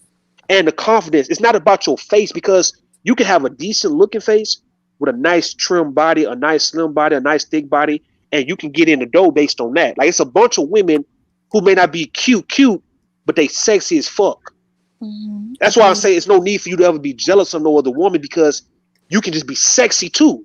You ain't got to be the cutest. Like me, for instance, I ain't got to go around acting like I'm the most handsome nigga everywhere I go. No, it's gonna be brothers who look better than me in the face. But if I can keep my body up, if I can keep my personality and my confidence up, I can compete with these guys. You see what I'm saying? That's why I want to be. Not for me to be hating because oh man, women find him more attractive than me. Nah, I can still have a better looking body than this dude. He just may have a handsome face. Cool. It is what it is. Like we in the game, we both can get women, and that's why I And, want to be. mhm. Oh, And go you ahead, go know ahead. what else? Ladies need to like keep like a pedicure with your nails done, your hair looking Yeah, nice and neat. Put some mousse in it, curl it up. Guys love curly hair. You know what I'm Yeah. saying? Wash it, keep it that wet look. It Wash can it. be That's wild. funny. You have to wait. You have to give advice to these hoes to wash their Yeah, hair. wash your That is hair. funny. Keep it wet. You know, some girls like blow dry it. You know hoes that don't This is wash the their hair. advice. You know No, hoes that it's don't not. wash their Yeah, hair. well, I mean, some of It, them only do when they change their sew-ins or whatever. I heard about that. It's like once every 2 months. Some go like 2 months, like as a regular thing. And now, 2 months. Oof. yeah, and listen, when they only get professional washes, like when they go and change their hair, like it's like changing their oil. Like I shit you not. And it's key. It's key. You said that game changer. You and Melody about washing and keeping it wet because I'm gonna say this though. Right? I don't want nobody to think I'm tripping when I say this though. But when a woman is wet, right? When she is fluid, she's at her best, dog. Like when a woman yep. vagina is wet, when she's aroused, when her hair is wet, she is the sexiest goddamn specimen in the world at that point. When her pussy is wet, right? For one, not because she's leaking, dripping, all type of bullshit. We talking about when she's so aroused and high on life, so free spirited, her hair wet. She's like getting in the bathtub because she's wet. You know what I mean? Anything dealing with wetness makes a woman beautiful, makes her more attractive. When you are dried up as fried and dried up as prune as bitch, don't know, dude. You're not gonna make no man feel good by being with your ass. Any woman who don't want to wash their hair, women who don't get in the bathtub, women who don't get manicures and pedicures, women who just do not Who live don't drink fluid, water? Who don't who drink don't water? drink water. Thank you very much for saying that, Melody. The women who can't stand the taste of water, like this one chick told me years ago, and she don't like the taste of water. I'm like, you fat dumb bitch. The taste of water. Oh, actually, my partner used to go out with a chick like that. She always put strawberries in it or some shit like that. I mean, there's nothing wrong with putting fruit in the Yeah, water. I'm that's saying for you fine. to say that you don't like the taste of water, like yeah, you can put oranges, lemons, fruits, pear, whatever. We Yeah. talking about for you to say you don't like the taste of water and you drinking more soda. Oh no, that's something different. She That's put fruit. She gross. put Man, like get away from any woman or get away from any woman who just drinks soda like that, bro. She's riding, she's burned She up on the inside. smells inside. Her Facts. the women. The secret to us keeping it smelling clean is to drink lots of water, eat lots of yogurt, eat lots of fruit, fruit all day, water all day, and you shouldn't have no smells down there. I'm telling you God damn it. because your body's supposed to clean itself. What kind of fruit? I eat like everything, like bananas, oranges, apples, everything. Yeah. Star fruit, Plums, plums, pears, y'all peaches, know peaches, about pineapple pears, juice, right? pineapples, pineapples. everything. Yeah. No, for the fellas, y'all know about pineapple juice, Yeah. right? I heard about it. Yeah, I don't do it, but I heard about it too. Pineapple. What? What about pineapple? Pineapple Supposed to juice. make a man sweet, make a man, man juice. Oh, to Man Oh, taste. juice. okay. Oh, yeah. Okay. Yeah, I heard Oh about that. yeah, Yeah, that's pretty cool. I heard about Listen, it. I heard you got to eat it like regular and shit, and You guys gotta be a part of you, yeah, for you to. yeah. Think I about the think women. Think about how we feel when we go down on you. I don't We want to think about taste. that shit. I'm I just don't saying, put we want to myself in taste. your knees. Like I don't put myself on my knees. Like, and then like the last thing I would think is the taste, like the whole shit. I don't even imagine that. So I'm like, hey, maybe it's supposed to taste like that. I don't know. I don't give a fuck. What I'm you not know, gonna you eat should. pineapple juice every day. So and besides, the way I'm wired, like most of the time, I mean, like in a high 90%, I don't get off that way anyway. So it's not gonna even go down like that. yeah. I never heard a Hey, guy say I he guess don't get off from head. That's just Nah, weird. I Well, we got. heard a I mean, panel. We a heard a lot of panel guys, once. I'm a lot sorry, of guys will say they can't really. A lot of guys say they can't really, ejaculate or Yeah, so I mean, I from don't head. ejaculate from it. I enjoy it, but I just don't ejaculate. Yeah, it's kind of hard for me too. Yeah. Yeah, Really? yeah. So it's Well, You like, we don't heard. have the right girl. Y'all don't have the right Well, girls. remember we heard no, a no. panel. I mean, That's what I say. Like it's 90 something, but the remainder, you're right. The remainder, they do have like a special skill set, and when I'm talking about that, like it's not just that it's not just that it happens, but it happens like immediately, like less than 5 minutes. Wow. So yeah. I mean, Do you I'm recall? gonna say it like this though, Melly. It could be the right girl, but also you got to be a guy who just don't go around and you're not masturbating a lot and you're not having a lot of sex. Like the guys who can go a few weeks or maybe a few months without it. Yeah, I'm sure a woman could give him some pretty good head, some regular head, and he could get off based on that. But we talking about the guys who always getting it in 2 or 3 days out the week or Mhm. however many times a month. Yeah, I mean it's gonna be kind of hard for him to get it from that way. The vagina feels a little different in her mouth. Even though I've had a woman before who gave me some head and it felt like a vagina, man. It felt like she, you know, her mouth felt like a goddamn vagina, but it was like only one chick who ever felt like that. Go ahead. Did she have teeth? Yeah, she had teeth. I heard it feels a lot better. Yeah,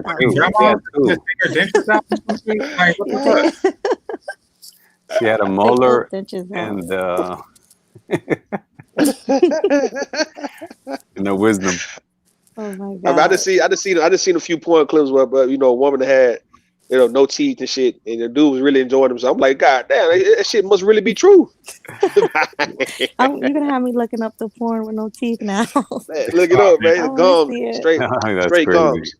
Hey, but did you hear that? Did you hear that one time we were on that panel? I don't know if you were there, Salmon, when the guys were. It was the Tunas stream. And the guys were saying, they were claiming that they did not want a woman that gave good head. Really? Yeah. I can understand that. Go ahead, Marco. I understand that. Mm-hmm. I don't understand it. Nah, it's because all right. Let me show what I mean though. It's kind of all right for me. I would be a little scared of a woman who gives me some good sex or some good head because it's just like that's supposed to be something that I can go and creep with like later on. Like I wouldn't want to marry her. I wouldn't want to be with her too long. Because I wouldn't want to get spoiled of that so-called good to where no other woman would be able to ever compare to her. So she would be somebody I would fuck with maybe once every 5 years, nigga, for real. I ain't gonna lie to you, man. I wouldn't want to fuck with her every day. Not at all. That's scary knowing that a woman got some good pussy. Man, look, look, let me show you something. I'm gonna be respectful. Since you Columbia type of guy, Marco, it's a clip on Pornhub right motherfucking now. I kid you not, dog. Mm-hmm. I wish I could play that motherfucker right now. I would want you guys to see that this woman, she's from Colombia, and when I tell you, what's her name? This woman had. Let me see. Hold on. I'm gonna see if I can find. I'm gonna tell you what it is right now, and you guys can look it up and tell me if this shit would scare you, dog. It's not Gomez. Hold on, it's not Esperanza Gomez. Now hold on. Let me see if I can show you. Hold on. I don't know her name. It just says Colombian chick. Hold on. It says Colombian chick rides. Hold on. I'm gonna show you, dog. Yeah, because there's we have a star called Esperanza Gomez. She's pretty big. Here you go, right here. I got it right here. I'm gonna put the link in this back chat so you guys can look at it. Just tell me, man, if I'm tripping about how this woman pussy was working, bro. Like this shit here was fuck your head up, bro. I ain't gonna lie to you, man. Oh my God. Hold on, man. I'm gonna put it in the back chat, man, with all due respect. And y'all just tell me. It says. Tell me, and you'll see why I can't really be with a woman with some pretty good sex, man, because of this reason. Let's see something. Let's see if it comes through. Like, okay, I can put up with this. There you go, right there. It's called Colombian. It's called Colombian girl creams on my cock. If y'all look at this clip, bro, this shit it'll fuck your head up, bro. How this woman was doing her thing, bro. You gonna be like, whoa, I'll go crazy over this goddamn chick, bro. It's like that shit'll make a nigga go crazy. Like, what the fuck? Wow. So like, yeah, that's the clip. That's the clip, man. If you guys see it in the back chat, that's the clip. And that's the reason why a woman with some good head or a woman who got some good pussy, it's like you gotta stay away from them after you get that. You can't get caught up with them. Can't. Sorry. Yeah, I don't see her fucking. I can't get into it because I don't see her fucking face. Well, I don't get. I'm sorry, man. If I don't see a face, I can't get to it because she might just look at. No, I can't. I saw it, but I turned it up. Yeah. If I don't see a face, I ain't down. Well, when it comes to sex, like you're gonna want what you can't have anyway. So you're never gonna really be satiated in that regard. So I don't think a woman just on pussy alone can have that control over a dude. No, I ain't gonna say it's because of the pussy alone. I'm saying it's the fact that if you just get caught, or you get hypnotized, get caught up into it, then you'll find yourself just doing some shit you normally wouldn't do with women. You be like, hold on, man, like I'm tripping because of this chick, bro. I'm tripping. Like I normally don't trip out like this. You know what I mean? I got you. I got what you're saying. Yeah, but if I don't see a face though, I can't get excited, man. I cannot. I'm sorry. I gotta see who the fuck it is. I gotta see who I'm fucking or a picture. I feel you, but if you see how that pussy was working, you would be like, whoa, man. Ugly bitch though. Nah, I can't because he might be ugly asshole. Man, you see, look, that's what I was saying, man. You ain't got to look. You ain't got to be the cutest. You got to just be somebody who For me, man, I need a face. I need a face to go with the whole. Marco like a cute face. I will take I a don't pretty blame face you. over Yeah, I over like pretty banging body. faces. I like pretty faces. I want to see her fucking face. I like pretty faces. I'll Hey, take to a me, pretty face over a banging body, but I don't necessarily need one. Like I could snap a paper bag. No, not me. Not me. I cannot. I cannot. You know, I cannot put my dick near an ugly face. I So you cannot. can't, That's horrible. you can't put a paper bag over her face. No, I hell mean, I nah. can't do that to my. No, I can't do that to my penis, man. That's horrible, man. You got I a can't bigger do that. collection than I can't have an ugly face swallow my. Nah, man. That's horrible. That's disgusting, man. Oh Forget it. no. There's certain pretty face tasks. Like, you know, I love a pretty face looking up at me from the knees, but I mean, but no, like hitting it from the back and shit like that. Oh my, like a chick. No, nah, man. I gotta see. I told her, turn around. Let me, no. I'm sorry, homie. I can't do it. You see my friends. I can't do no ugly face. I feel you on that, Marco. Like the pretty face. Yeah, It makes it better. It makes you wanna. Yeah, I agree with you on that. I agree with Yeah, that. man. It keeps you extremely excited. I mean, 'cause what you're doing. I mean, you're doing a good thing. You know what I'm saying? Yo, it can. I agree. That pretty face, like a pretty face, and also the way a woman, her hair. You know, if she got a certain type of hairstyle, it makes it. Oh yeah, it makes the sex a lot better. I mean, you've seen the girls. I mean, I have hair, man. I like the hair. I mean, that's beautiful hair. Like I like that, man. I want to be able to grab it, pull all that shit. It's I can't go. You know, and you've seen my friends. They have to have beautiful hair. If not, they can't have it. They can't get near it. Well, I mean, as long as she's in control of the things that she has control over, like her weight, her nails, her hair, and shit like that, because that shows respect. That shows that she's keeping herself up for you, even if she haven't met you yet. But a face, you know, I'll give a pass on that if she's reasonable. Never. That's you. You don't have paper bags in Colombia. Never. Yeah. Never. But, never. They know what they say is, you know what they say. Before I give a body pass. Well, there's a song. I mean, there's a song here. There's a song here that was called "You Can't See That on All Fours." You know, say, oh, but she's a little ugly. You can't see that on all fours. Kind of like it wasn't me. You know, it wasn't me. It wasn't me. That was the hook. But she's got an ugly face. Hey, you can't see that on all fours. Oh, she got only. You can't see that on all fours. But I can't do that shit. Nah, I don't go out trouting for ugly faces. I respect my penis. However, well, it's not disrespectful. You have a lot more options, but it's still disrespectful, man. Don't do that to your penis, man. It'll get back to you. No, I haven't had an ugly face in years. But you might have a vendetta. Your penis might go up vendetta, man. Put it like this. I thought the thought. Like I seen there was a chick at work that had like an amazing body. I'm talking about like when the titties just jiggle a little bit with every step, like that little wobble to let you know it's natural. Like, you know, she had that, she had the ass, and she had about 5 kids or some shit like that, and the shit was still just there, like, you know, the face just 5 kids. Yeah. Dang. Yeah, I don't know. Years. Now she's the old hole already, unless she started that. No, she was in her 20s, because I was in my 20s. This was years ago. 5 kids in your 20s? You know what she was? Remember that song? This was when that song Tip Drill came out. So I was in my 20s. She was a tip drill for real. You know, she had like all the goodies, but yeah, her face was just something horrible. You know the chick on Lean on Me? You know the chick like on Lean on Me, the little chick, the one that got pregnant? She kind of looked like her if she got beat up.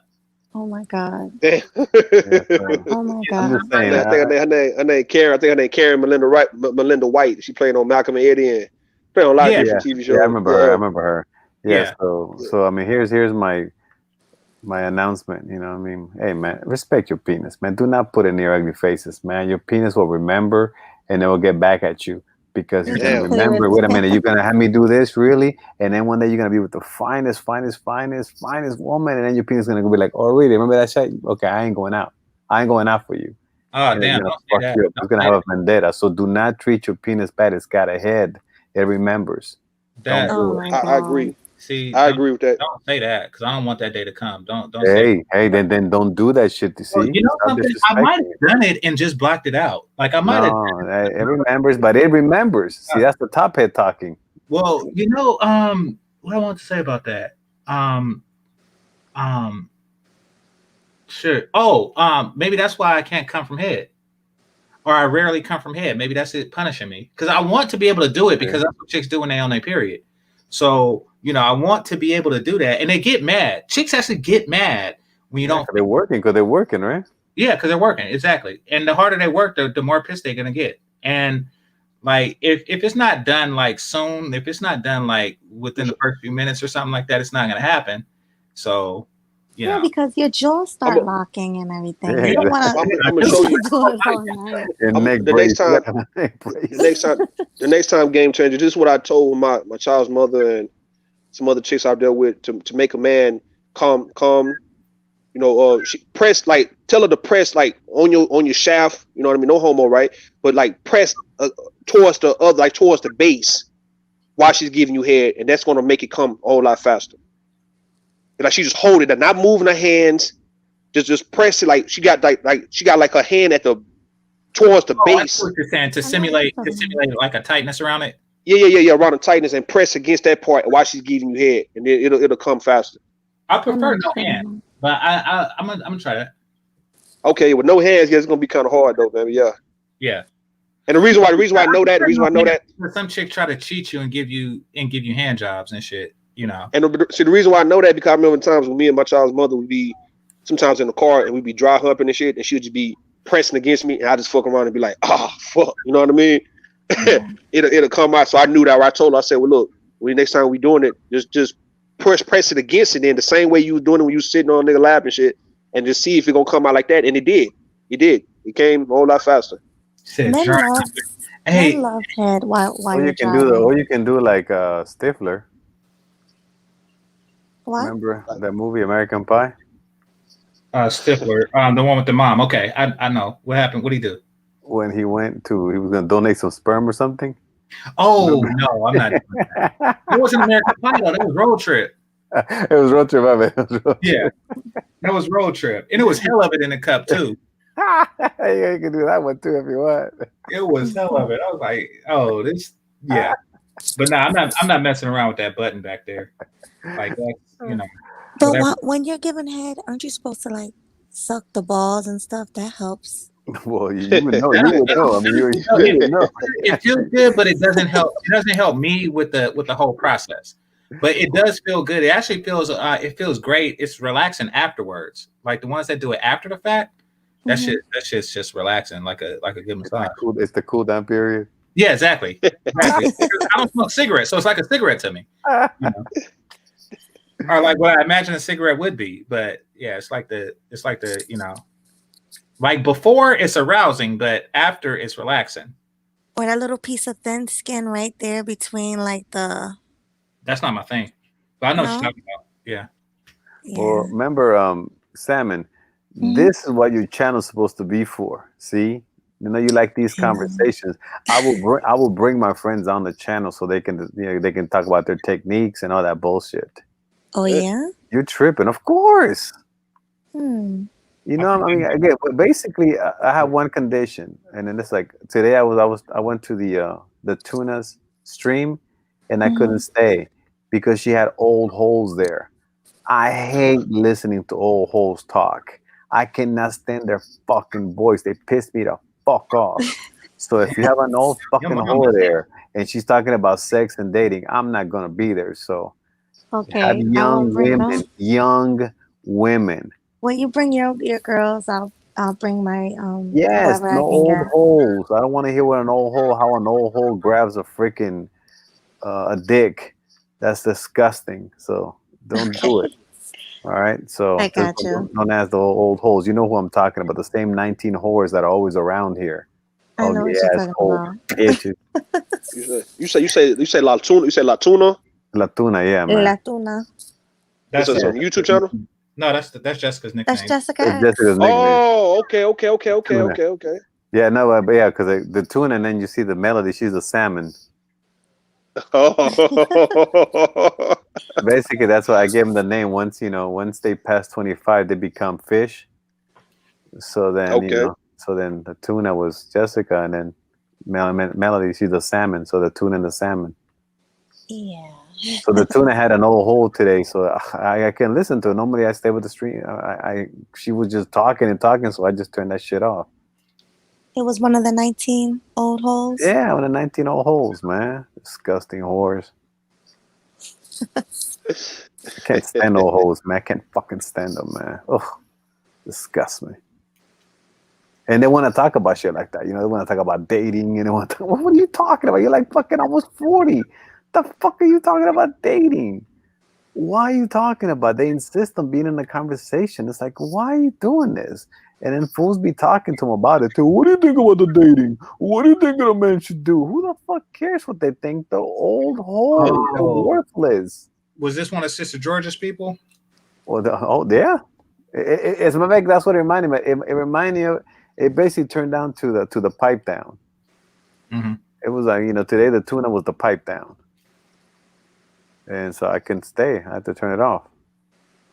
Yeah, those cats be in constant negotiation and not even like.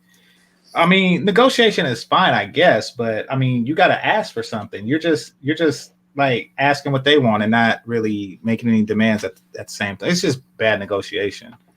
You really shouldn't negotiate at all. But they're discussing it with these old hoes. It's like every day or every week or every other day, they discuss it with the same 19 hoes about what it is about dating or this or that. The same hoes every week. Do they think they changed their mind 2 days ago and now they're going to think differently? It's the same hole that you spoke to last week, you dumb fuck. Why would you do anything differently this week? It's the same fucking hole. She's still fucking old, if not older, from last week. Why would you think all of a sudden she's back with a huge revelation and now she has all kinds of youth and positivity about life? Yeah, I agree with you on that one. So Rocky, I don't see Marco, because my girl 31. Marco, he just like on a whole different level when it comes to standards and shit. Because he been getting groupie since like high school. Yeah. Actually, no, I've been when I was 14, man. That was 14, yeah. 13. That was my first international. So he got a different perspective. Yeah. Me, I got a 31-year-old whole lad that you call old. All right. Rocky Ann says, why the conversation getting lit when we supposed to be shutting down? Y'all supposed to be down like an hour and 11 minutes ago. It got good, but then all of a sudden the salmon started blowing, so it got interesting. Oh yeah, I don't want to hold. I don't want to hold your game changer. I appreciate you letting me come up, and I appreciate the conversation with everybody else too, man. Thank I'm gonna close down a bit. Conversation. Somebody said something interesting. I want to touch on. I want to ask the fellas before you left, Root. Okay, go ahead. You got it. Mm-hmm. Hey, so you mentioned dry humping. Yeah. Okay. And I'm thinking like dry humping. Those are the days. Junior high. Yeah, that's what I was thinking. Dry humping in junior high, I think is better than sex as an adult. I'm trying to. It's like it's on the border because shit was new. Shit was new. You get a good fill up. You touch the outside of the bra and you happy and shit. I think the level of excitement was better than how I get about regular sex now. Oof. Yeah. It's still good now. Every now and then. If you can see the dry humping for an older guy, it gets you back into that young boy's mindset of sex. Like, okay, yeah, I'm about to get it. Because pretty much when you get older, like how we are, we've actually had sex. But if you can take it back to when you was young, you know what I mean? Like it brings back that 13, 14-year-old feeling. Like, okay, yeah, I'm about to get it. And if you can get a nut based on that means you still in the game. Because sometimes they try to say that the older you get, you're not performing the same way. If you can still get you a nut off based on dry humping, nigga, you ain't left the game. That's how I feel. So yeah, that's how I go. So that's a good thing, right? That's a damn good thing. Hell yeah, it's a damn good thing. It's no different than you still be able to work out and go run and play basketball, football. Yeah, you can do what you was doing when you was young. You can do it now. Yes, you want to still try to tap into your young side every now and then, and not just try to be so mature.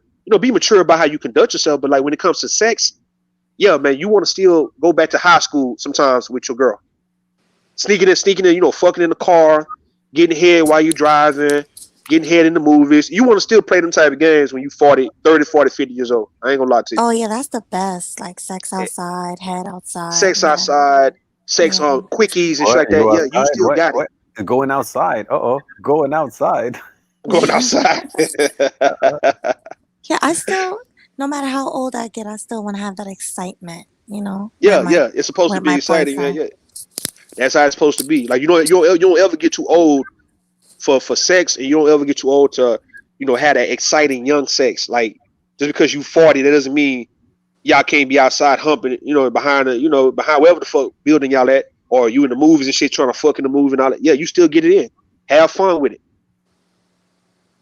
And dry humping. I'm telling you, game changer, Marco. Like I said, I'm not telling you guys what to do, but every now and then you might just want a woman to sit on your lap and she just grind you, bro. And you like, man. Yeah, but then I'm about to fuck her afterwards, so I just can't. Yeah. All right, cool. No, cool. No, that's the whole point, though. That's the whole point. If that's the whole point. If that's gonna make you still be like, I want to fuck you. You see what I'm saying? Like you not. I misunderstood. Yeah. What game changer that was better than the sex. What you're talking about refers to new pussy. Like all that shit is exciting. Like when it's new pussy. Like if it's a new chick and you know she sit on your lap and you're wondering like you know what she got going on underneath the skirt. You know you rubbing up the thighs and shit. You know it's something that you haven't really just explored completely because you know once you've explored the fuck out of a chick, you know you kind of like okay, you sitting on my lap and shit. I know what's underneath there. You know it's not. I don't know. It loses its appeal. But with a new chick, you know, exploring the curves and shit like that, and like, you know, okay, what's going on? What color she got going on there?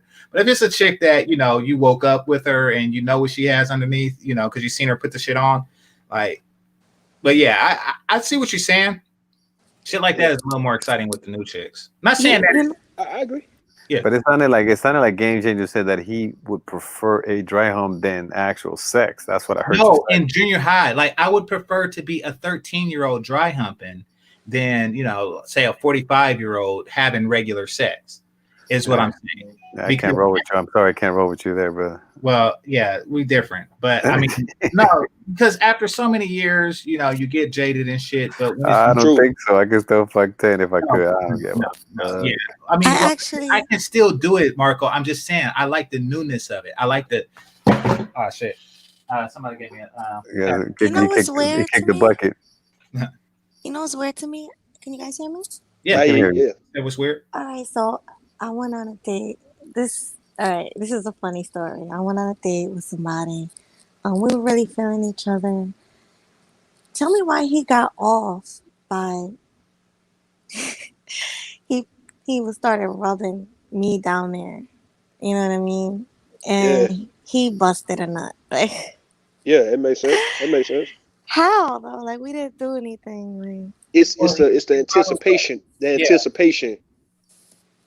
It's like the fact. No, I'm gonna show you something, Melody. The fact that you will let a nigga do that, it's like that's the part that get a man rock hard. The fact that you letting him do that, like he's getting off, and he wanna fuck you. Don't get me wrong, but it's the fact that you letting him play with your pussy, like that's hear me on this shit. Hear me on this shit, right? When a woman just let you play with a pussy like that, it's like what the fuck? You know what I'm saying? Like that shit is exciting. It is itself. You like, hold on, man. You just let me play all in your pussy. Huh? I'm just all in your shit, rubbing your shit. It goes back to middle school and high school. It give you that same mindset of, I was doing this back when I was 13, 14 years old, man. Finger fucking, you know. But we weren't in middle school. We were in our 20s. No, I'm saying though, it gets you back in the mindset. It's nostalgia. It takes you back when you first started sucking on a titty. Like when she let you just suck on a titty when y'all was like 13, 14. Or you fucking like you can play with a pussy and whatnot, right? When you really weren't just fucking like that, but you could do sexual shit, kissing and all that kind of stuff. It just takes you back to when you was young, and it like pretty much what Marco said. How your dick remembers. It remembers. Like the woman's vagina, it remembers. So yes, or playing with a woman's vagina, especially if y'all just riding around or if y'all just chilling or you in the movies or you just kicking it, it just take you back 20 years prior. Like, damn, I did this shit when I was in the 8th grade, man. 9th grade. Yeah. And here we go. We were driving. He's a little older. He's like 40 now. Probably like late 30s. There you go. You know, and like he just was like kept telling me I look so good and all that, and then he just I don't know. I let him because it was like, okay, it feels good, but that was it. There you go. There you go. So War Master, I appreciate the Cash App, brother. He says that sound like Dr. Ruth's show. I haven't heard that show in years, but damn. What's that? Dr. Salmons. Dr. Ruth. Dr. Ruth Westheimer. Dr. Ruth is like an older white lady with, I think it was a British accent. No, she was a European. No, I think she was like from like Europe, like Eastern Europe. It was not. Eastern Europe. Okay. Okay, I remember very little about her, Yeah. but she was a small, older white lady with an accent, and she used to talk about She was sex. German. She was German. German. German. Okay, Yep. so she so yeah, that's what her show was about. So I think anybody could do it, but the fact that she did it and she kind of had like a wholesome appeal, but hearing it come from her combined with the accent just kind of like brought everything together and made the show interesting. It was like I a Dr. remember watching Phil, that Dr. Phil talking about balls. Oh, that nigga. I don't watch Dr. Phil anything. Yeah, but it was like him but talking about balls, pretty much. Oh, that's what he talk about. I see like a little bit of what he do, and he's just. Is he a real doctor? I have no idea. I don't think so. Look, man. Think anybody can put doctor in front of their name, man. Yeah, like Exactly. Dr. Dre, yeah. Dr. Dre is a surgeon. man. Dr. Dre. Yeah, Dr. Dre. Yeah. Put you know, coach, like back in the day, everybody used to call Coach, somebody yeah. coach. Coach, Coach yeah. this, coach that. Yeah. Reverend this, pastor, you know, all the pastors call themselves doctor, Yeah. and then you ain't been in no type of school. And nowadays, player. Player. Oh yeah. Player. I mean, anybody So, can yeah. play. It doesn't matter winning. Yeah, it's like Yeah, I guess. the players, and they never show any hoes. They was like, well, yeah, man, this is how you grab a woman, man. You grab a woman like this, man. You grab her hand like this. Like, motherfucker, why don't you get one of your hoes and show us? Oh, no, I can't do that. Oh, you ain't got to get the hole in the camera? Nah, man, I can't be doing that shit. Hey, Tamelli, let me ask you, are you like Latina? You got a Latina accent? Oh, You said I'm a Latina? yeah, you got like a Latina. I am actually mixed. I'm not 100%. Like you mixed with what? Like black and My mom is Dominican. My dad is African American. okay, yeah, all right. I'm hearing some like a Latina type of accent. That's what I'm saying. Yeah, I wanted to make sure. She's Black Inican. Black and again. I never heard that one. That's new I just to made me. it up. That's why. That's new to me. But yeah. And you thinking about like starting a channel? Yeah, soon. Very We soon. need Now, her if channel. you We start need a her channel, now you start a channel. It kind of remind me like Sheila E. You know, like y'all names, it'd be kind of hard for somebody to find you guys. Like when I type in Sheila E, for instance, you know, the Sheila E come up. If I type in Melody, I mean, how would I know? Like, how would I be able to find you? Good question. GC, do you know how? You I know, mean, I guess you got to. the more you do, the more you do it, the more it comes up on the thing, because Game Changer was real common, and people typed that in, and a barber came up with like 200,000 subscribers. But just the more content you make. But I think there's a way, and you probably want to talk to Zone about this, but I think there's a way you could change your name. Yeah, I was gonna say you change your name, like add something else to your name to make it distinct. So when people look you up, like even you put like a Melody exclamation point, or you know something like that. It'll make you. It'll stand. You'll be different than somebody named Melody. It'll be different. Yeah, Melodinican. Yeah. And the reason why I know, because that woman Faith, she got the exclamation point at the end of her name. It's easy to find her that way. Yeah. Oh And Fantastic got the 824. So yeah, you have something like that. It'll be easier to find you. Yeah, with the question mark or something, you know? yeah. Yeah. Well, I mean, the 0010, nobody remembered that. So I had a real tough time starting out. Right. Because of that. Well, I think I'm going to do like late night discussions with Melody. Yeah, something like that. Yeah, something like that to where a person can type it in and it'll come up. Yeah, something like that.